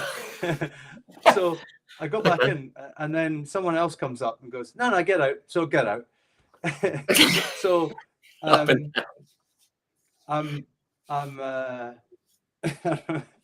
it was quite comedy. So they're like, right, you get into the ambulance. Yeah, fair enough, get into the ambulance. I still had my suit up. Of course, I could have just zipped it down, taken it down, but I still had it up. So they're like, oh yeah, what are we supposed to do now? Yeah, you're supposed to go into this gurney now. So lie on this gurney, right? Oh yeah, we're going to cut your suit off you now. What? Why? I could have just released it and got it. No, they cut it off me. So I was down to my pants then. And then they take me to the medical center. I see various people. They put a drip in me, which doesn't go in very well. And bear in mind, I've got some good old veins.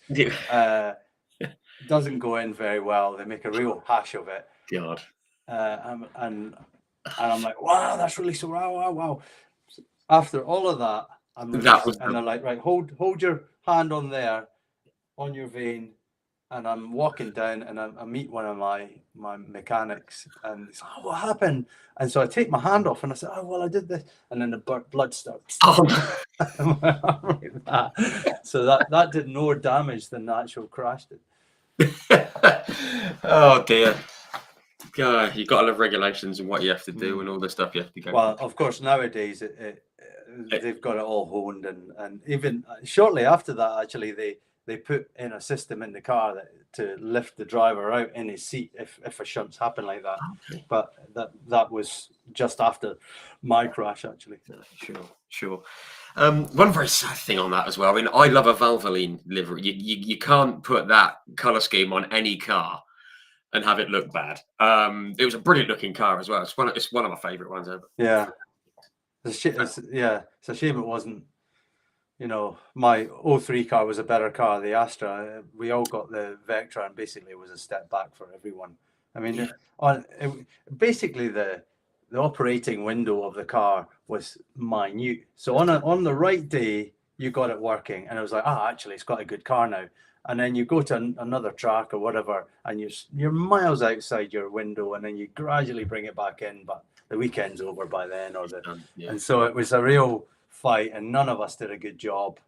And you know, we get to the end of the '04 season, and you know, Opel basically are okay. That's not gone well, and we are gonna half the size of the team. We're going from 8 cars to 4 cars next year. 2 of the drivers were on 2-year contracts. I wasn't one of them, and that's the ironic thing. I could have been. I could have fought one because I was the top driver the previous year, and I thought, no, I wanted to be free. I wanted to be able to move on but we had a terrible year, and so I didn't get any other offers in DTM, Right. and I was up against Laurent Aiello, who was previous winner, and Manuel Reuter, who was an Opel stalwart. Yeah. And so in the end, it was, I remember the discussion I had. And again, it was one of those top 5 things in my career that I got wrong. And I said, well, I've got a seat in Japan to go back to Japan in Super GT, but now I'd rather stay in DTM. And I shouldn't have been that honest. And so my boss took that as an easy way to say, all right, you go to Japan and I'll just keep Reuter, because otherwise I find it hard to, like, Reuter was in his last year that in racing at all. So that's how I found myself going back to Japan, but in a very long-winded way, because I lost 2 seats and then I finally got one. Wow. I had agreed deals, almost like contracts in the post and everything, on emails, and yeah, both of them fell through, and I was left without a seat to go into the 2005 year. And that's when I went to Japan to say, right, let's just go there, and I'll enjoy going there for a start, because I haven't been back for a few years. Yeah. But I'll go to a race, I'll see the people and meet some team managers, etc. And it just so happened that I was able to pick up a test. There was one team unhappy with their second driver, and I picked up a test. I went well at the test. It was also at Fuji, which is like probably my best circuit in the world, so it couldn't have gone any better for me, because straight away I was the quickest in the car, had no problems. And I remember driving the car for the first time thinking, wow, this is so much easier to drive than a DTM car. Right. So good. And yeah, I really felt at one with it, and that's how I got myself into that second half of the year in '05, and then subsequently '06, '07, and '08 in a Toyota team. In the full series. Just quickly on Super GT, I want to touch on it because I mean it's a fantastic series, and it still is. Again, it's on the bucket list. I saw that you went with you're with like Toyota. You're also with Lexus. And yeah, which is essentially the same thing. Yeah, it's the Lexus sort of branding and but it's got one of my actually you're in 2 of my favorite motorsport photos ever. One of them is in the Lexus with Mount Fuji in the background. It's an incredible photo. It's just so cool. You touched on it. It's not in the room somewhere, is it? Could be. It's like it's kind of got you on the left and then Fuji in the background. Superb photo. You touched on it. What a great circuit to race at. It just looks fantastic. And as I said, and they've got some good ones out there. Yeah, I really got on well with Fuji. And I saw the changes as well, because it had a big revamp, didn't it? They changed the layout. But actually, the old circuit I really enjoyed as well. And so going back there and driving it regularly, I really was dialed in there, and you know, that was well, we got our only win there in 500 kilometers of Fuji. And again, you just never know with Japanese GT, because it's one of the very few championships where there's still a tire war going on. So there's cars on all different types of tires. So we were on the Dunlop tire. There was Yokohama, Michelin, Bridgestone. So people, the fastest car at the time was Bridgestone cars. and we weren't on those tires. So same situation. The Bridgestone window was this big. Our window was this big. And when you had it working, it would work. And that weekend at Fuji, it was perfect. And we had a mega car, and we did a good job, and the race went our way, and we came away with a win. It was like, that did a lot for me personally, for the team, for Dunlop to finally get that win after so many years. And the other thing is, there was only one other team on running Dunlops, and it was a NSX. It was a Nakajima NSX. Yeah. Okay. And they were up there challenging with us all the time. And, on their weekend, they could have won as well. But for us to have got the first win, we were really proud of that. And it was, it really made a big difference with team morale and everything, Yeah, brilliant, great stuff. One more circuit I want to touch on in Japan. There's a couple of bits I want to touch on because I'm aware of the time. But Okayama circuit up in the mountains, isn't it? It's one of those that people don't tend to sort of know about. I'm a bit of a nerd, circuit nerd. I can't help it. And I heard about this circuit a few years ago. It looks like an incredible place to go racing. Even if for a spectator, if the racing's a bit slow, like the view's amazing. What was it like going racing there? Yeah. I mean, I don't know. Japan's a funny place that way. Like here, you're in civilization, and then there'll be a race circuit like Donington, like Silverstone, okay, it's not in a town or a city, but it's not far away, and it's just off a motorway generally. But you're right. You're winding away through the hills and trees everywhere, and you're thinking there's a race circuit up here. Thinking, where the hell are we going? That wasn't the only one. There's Sugo, there's it's not Motegi's like that, isn't it? Is it a bit further out? Or? Motegi as well. Same thing. There's middle of nowhere. I can't think of any circuit where you go to on a motorway, as in it's your final bit of driving. It's always a drive, either through a town or through a forest. And so Fuji, even that you do the first part of. So I used to live in Gotemba, and you drive outside the city, and then gradually you get to the gates of the circuit, and you go, oh, here we are, but you're still climbing up to get into the paddock, so Okayama is just one of them. It was really cool place to go. And I remember we used to stay in an onsen, the Japanese hot spring hotel. With all the waterfall. It was but there really wasn't so much civilization nearby. But the bizarre thing, and I've got pictures in my mind of arriving to these races, and or leaving in the evening, and there's lines and lines of cars parked up, and they're all waiting to go in the following day. So they'll sleep in their cars overnight or whatever, and you think, well, this is just for like a Super GT race, or and the fans are absolute. I've never seen anything like it. They are the most dedicated fans on the planet, and for that reason, you should go and see some of these races and go and pick up these small little idiosyncrasies of Japanese racing, and how big Super GT is there, and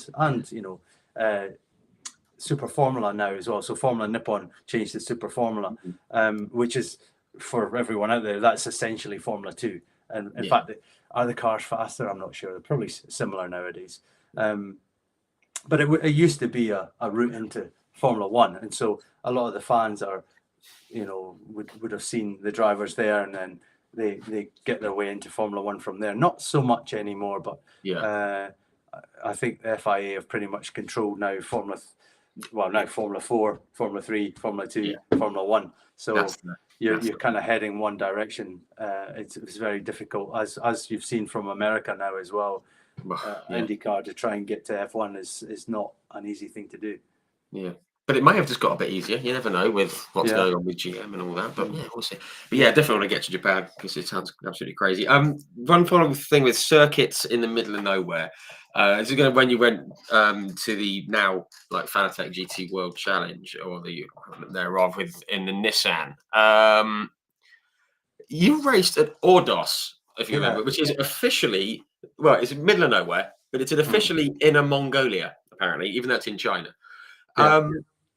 Again, another circuit that I'm fascinated about. I don't think I've spoken to anyone who's raced there. That is proper middle of nowhere, isn't it? It's just Yeah. the Again, but they've got a very pretty it's even grandstand. more random than you think. So I was trying to get answers while I was there, but essentially, Ordos exists in two places. Two cities are called Ordos. So the old city was like a bustling, town city, with traffic everywhere, and we stayed in like a Holiday Inn or something there, and it was rammed, and we weren't allowed to drive ourselves on the road. We had to have a driver for whatever. In China, you're at that stage anyway. We weren't allowed to drive, so we always had a driver. Okay. So we go to this other city, and this city is also called Ordos. And it's basically, they're giving us a bit of a tour around, and you've got all these brand new like high rises and stuff.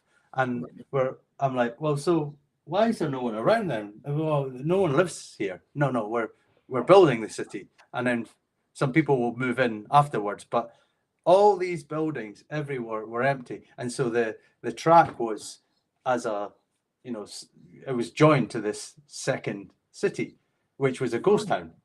It was quite bizarre. But there was no traffic there or anything. So half the people that came to watch our race were construction workers. So I remember my first looking around the circuit and doing a track walk, thinking, "Oh, this is gonna be awful for our car," because the Nissan liked fast corners, it like high speed stuff. It didn't like slow stop start, and there was a couple in there, but it turned out to be a fantastic weekend for us, me and Richard Westbrook, and yeah, we were second, but yeah, we head and shoulders above third place, and it was Fred Makovicky won it with Maxime Martin. Okay. Was it Ford they were driving? I think it was a Ford. Yeah, so Ford GT. So yeah, we had a really good weekend that weekend, and our car was great, and it sort of brought us back up to, because we'd had a string of issues.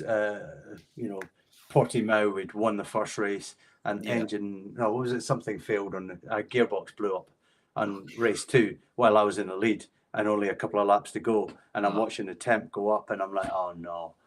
And I'm trying to nurse a car home, and it wouldn't make it. And so again, it's hard going through these situations when you know what you're dropping, the points you're dropping, and your chance of winning the championship is falling away from you. Yeah, I can imagine. It's got to be the worst thing when something mechanical goes wrong and you can't quite make it. But just to sort of touch on like GT and stuff like that, just to wind down a bit. There's so much more we could talk about, and I'd love to, but we'll be here for hours. Talking all night. I mean, we could hear for hours, exactly. Yeah, which is fine by me, but I don't want to keep everyone too late, or you. But we've got to talk about the Nürburgring 24 hours, because you've done it once or twice. Was it 19, 20 times or something? 17 times.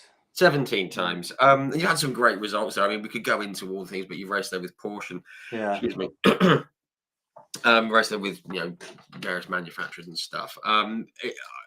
Just mentioning the Porsche, that's the other photo of you. I think it's on the Nürburgring in the 911, the green and blue one with the sunset behind you, with the circuit on the Nordschleife. Yeah, incredible photo.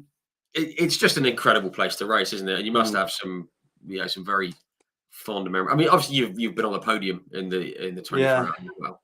Yeah, again, Cool to touch back on what was said about Japan, the only other place I can think about where there's still a tire war is Nürburgring, and so it's very rare nowadays. All GT championships, single seater championships, they all run on the same tire now, but Nürburgring is still one of the championships that's open, and you basically need a Michelin tire, confidential tire, would generally win you the race. I think the last other manufacturer might be Dunlop that won the race. And funnily enough, that was my first time there when we went with Opel in 2003.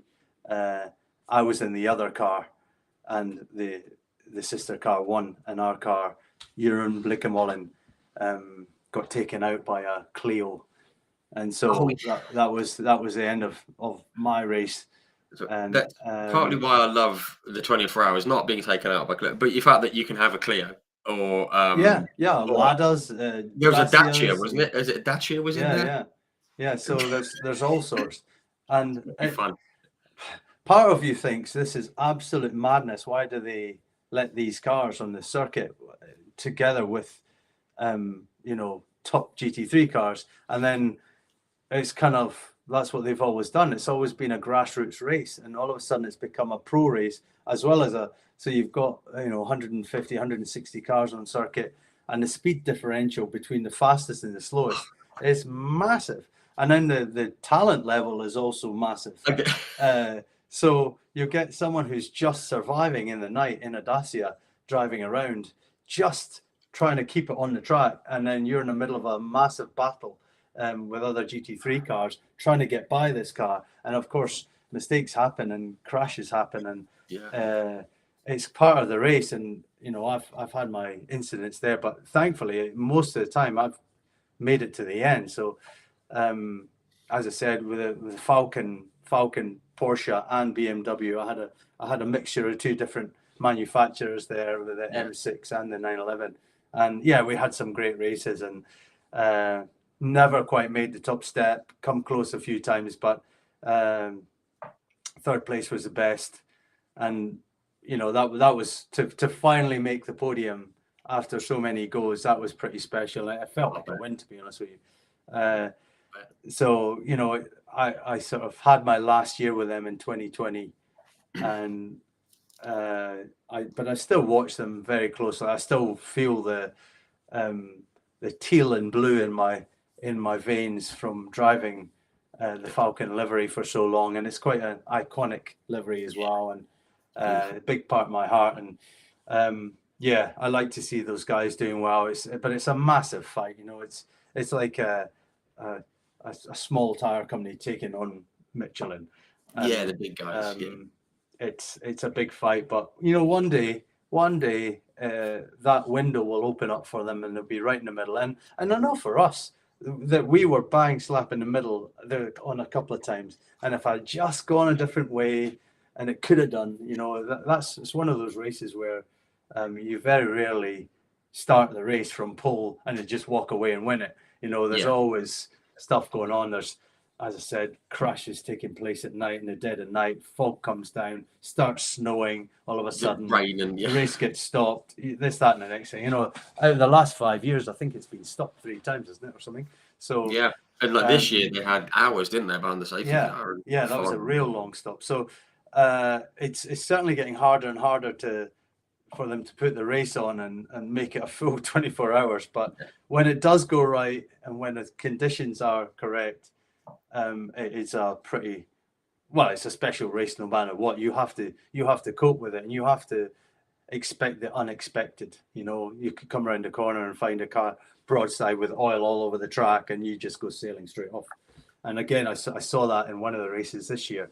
It might have been in a NLS round when 3 or 4 cars just straight into Nicky Lauda corner, straight in, and it's like you're just thankful you're not in one of those cars, because it's horrible to go back to the team and say, sorry, I was just in that situation. And nowadays we're all carrying cameras as well, so you can't lie. You can't say, well, it wasn't my fault, or whatever.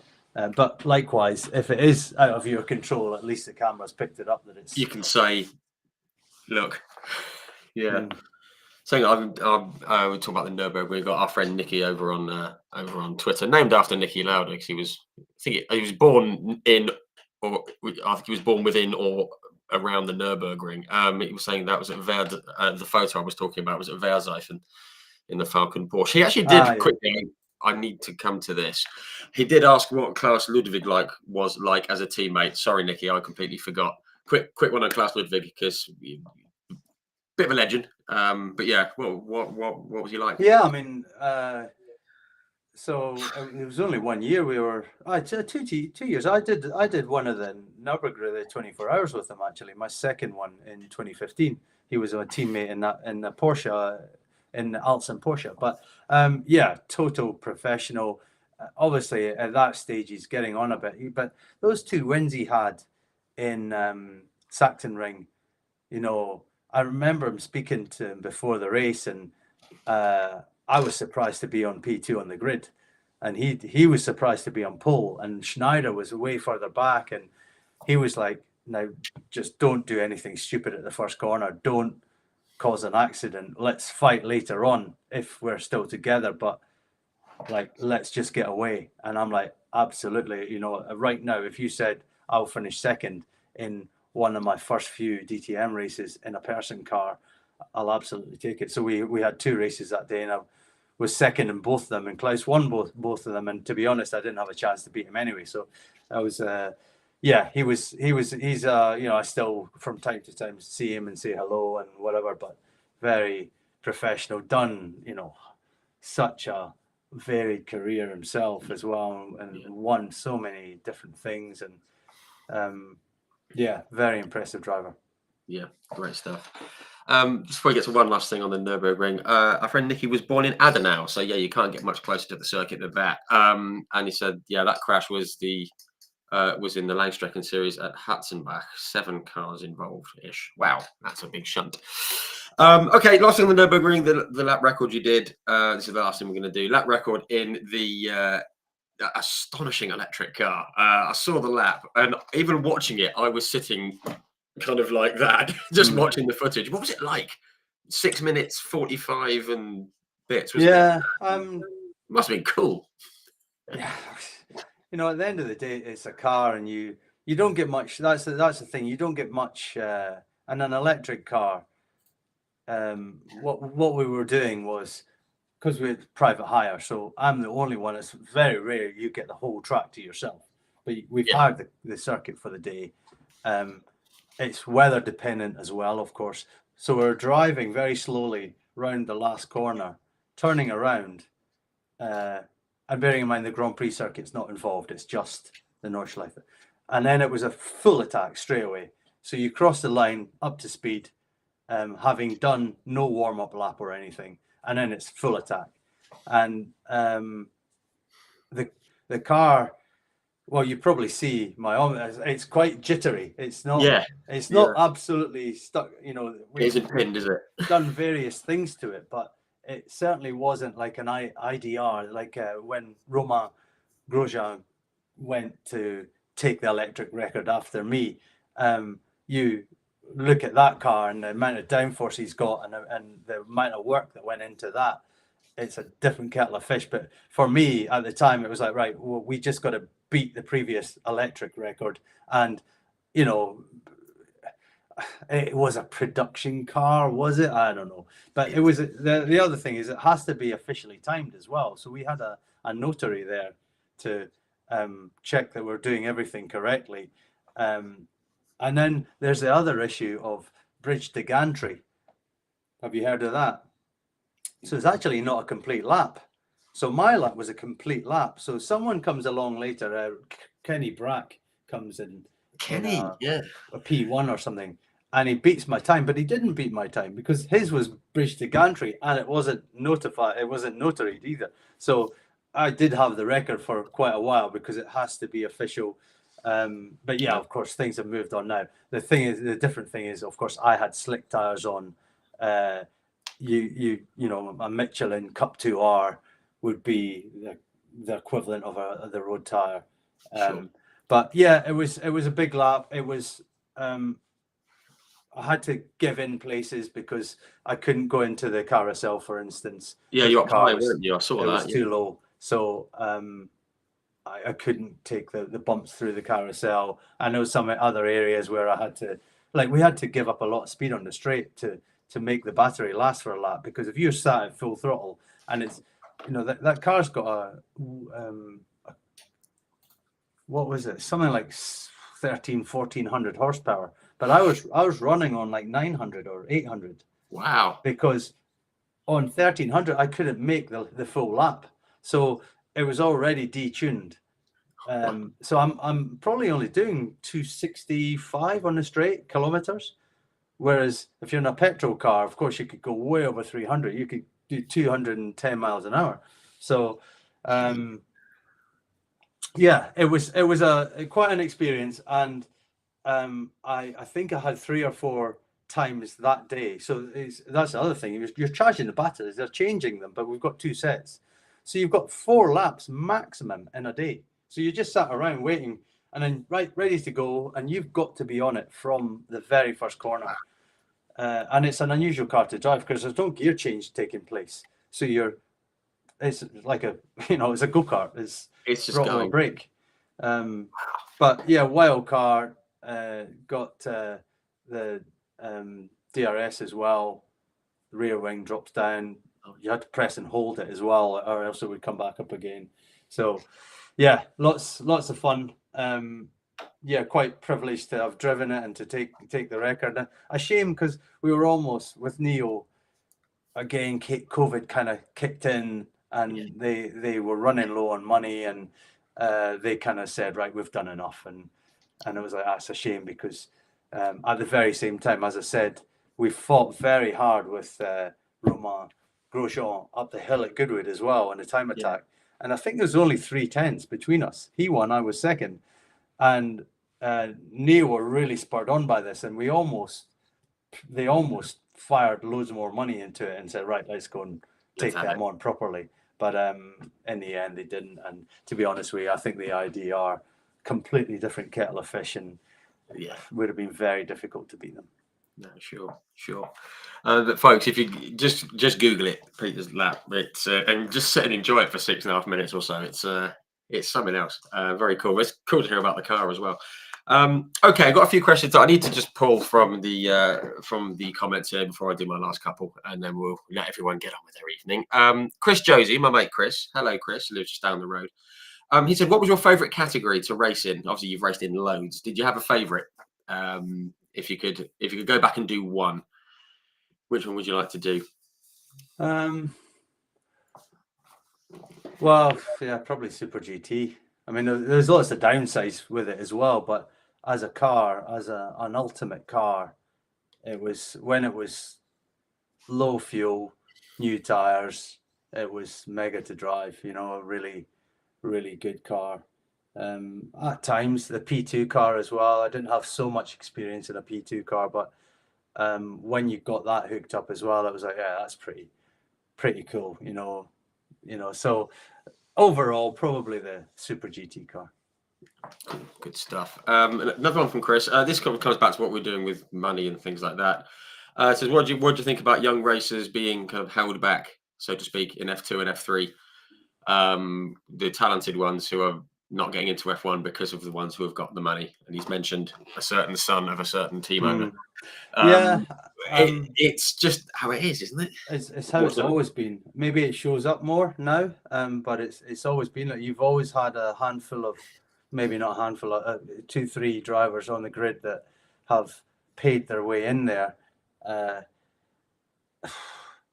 But that's never going to change, and it's always going to be a money sport. And I think what's maybe more now is that any driver not performing is quickly replaced.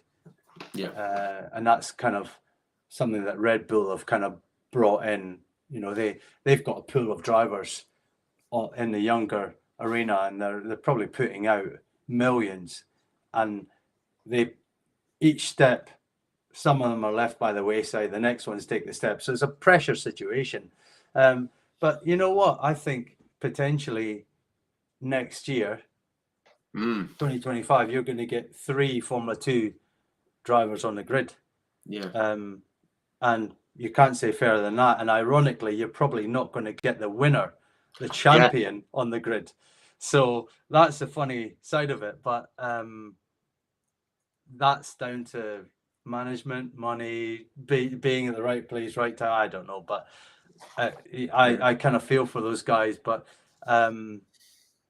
and at some stage, of course, the older drivers will move on. But I think you alluded to asking me drivers that I respect. Well, one of them who is incredible to be still doing what he's doing is Fernando Alonso. Fernando Alonso. It's I mean, can you imagine the amount of races he's doing or he has done, and he's still up there, he's still putting the times in. The difference, of course, would be is if you stuck a Piastri next to him and in the next car, and what would happen then? I don't know, but he's still doing a phenomenal job, and like it or not, the Stroll situation. On Stroll's day, he's equal to anyone. Yeah, on his day. But people say that he's only there because of his dad. Well, look back at his. Well, no one gets to F1 just because. But look back at his results. He's won races, he's championships. He's come second. And he's been up there. So yeah, I think he gets a bit of a rough. Yeah, he does, and in a sense, and I know my own driving career and how much is up here, and for me, looking at him, he just needs a bit of help. He needs someone, and he needs to be humble about it as well, because some of his radio transmissions aren't necessarily that good. But I think there's a lot more in him that could be extracted by the right person with a bit of help, and I think he could be, for instance, the time that he crashed his bike or something, broken various bits of his body. He arrives to Bahrain the next week, and he's in severe pain, and he had one of his best ever races. So it's in the tank, it's there, and it just needs to be taken out. Needs to be harnessed a bit, mind over matter or whatever it might be. Yeah, for sure. Okay, got a couple of bits here that I did see. Hang on, have a quick scroll. People talking about being bankrolled by the family, etc., etc. Blah blah blah. Okay, right. Quick one. Have you got a favourite car that you ever raced? A tricky one because you've done loads, I know. So. Well, my favourite race was Macau, and the car that I raced in Macau was my Formula 3 car. So my Tom's 3 car was probably my favourite car, yeah. That'd be the one. Super. Okay, is there a series that you would love to have had a go in? Whether it be F1 or IndyCar or NASCAR or Aussie Supercars or anything? I did race in Aussie. I did one race. I did the Surfers race. Did one, yeah. And it was very enjoyable and great weekend. And actually, I did a decent job. When I gave Russell Ingall the car, I think I pitted from P3, and it was more strategy and everything else. But I was up there, and I really enjoyed that race. I'd like to have cracked America more. I had a little foray into it, but I didn't really get myself in the right car and do the right job. And when I look at mates like Ollie Gavin and Antonio Garcia and even Richard Westbrook, who had long parts of their career there and did a great job, I'm jealous that they've gone on and won Daytona and won Sebring and that kind of thing. And I know it's within me that I could have done it, but I didn't find myself in that position. And maybe the time I spent in Japan might have been my time that I could have gone there, if you know what I mean. But it is what it is, and I don't regret anything. I just maybe would like to have. You get greedy. You want to do more things, don't you? And human nature. Yeah. No. Cool. Okay. Nice one. Okay. Last question. This kind of alludes to something that Andrew Rankin, Evening Andrew, asked on Facebook a while ago. And it's a horrible question. I ask it to everyone, and there's no answer. I don't know why I ask it, to be honest, because it's so different. But you've shared the track with a lot of great drivers. I'm just going to name a few. Andy Priaulx, Romain Grosjean, you mentioned, Tony Kanaan, Mika Salo, Scott Dixon's quite good. Carl Larson, you shared the track with. Nick Tandy, Rockenfeller, Schneider, Lamy, Menu, Aiello, Winkelhock, Kevin Estre, Sebastian Bourdais, Shane van Gisbergen you shared the track with, which is cool. Andre Lotterer, Scott Pruitt, the legend of Daytona, Kobayashi, Heidfeld, Magnussen, Alesi, McNish, Christensen, etc., etc. Quite a few good drivers you've shared the track with. Is there anyone who was either your favourite person to share the track with, or someone who stood out as being not better but kind of different, or just impressive, or anything like that in any way? Was there anyone that you thought? When you mention all drivers like that, they're all the reason you mentioned them is that they're all top drivers, and there's no disputing that. I can't comment on unless I see them up close. Yes. You know, any one of those drivers in the right car wins the championship, wins the race, whatever. But you tend to, over the years you see different drivers up close, and so they have to be your teammates. And for instance, well, there's one that you haven't mentioned and you wouldn't mention, but. And I was thinking about it when I was talking about my earlier career. Johnny Kane. So he wins Formula Ford. He wins Formula Vauxhall. He wins Formula 3. Name any one of those drivers in there that have done that in their first 4 years of racing. I mean, that is like people just... Piastri's done it. He won Formula 3, Formula 2 within a year of each other. And whatever he did, probably did Formula 4 as well. But... there's so many drivers like that don't end up going on to bigger things. And to a degree myself, where you look at my junior career and what I won, and then getting into DTM, etc. And it's like somewhere along the line, if you don't find yourself in the right car, you don't win. It's as simple as timing, that. Isn't it? Yeah. And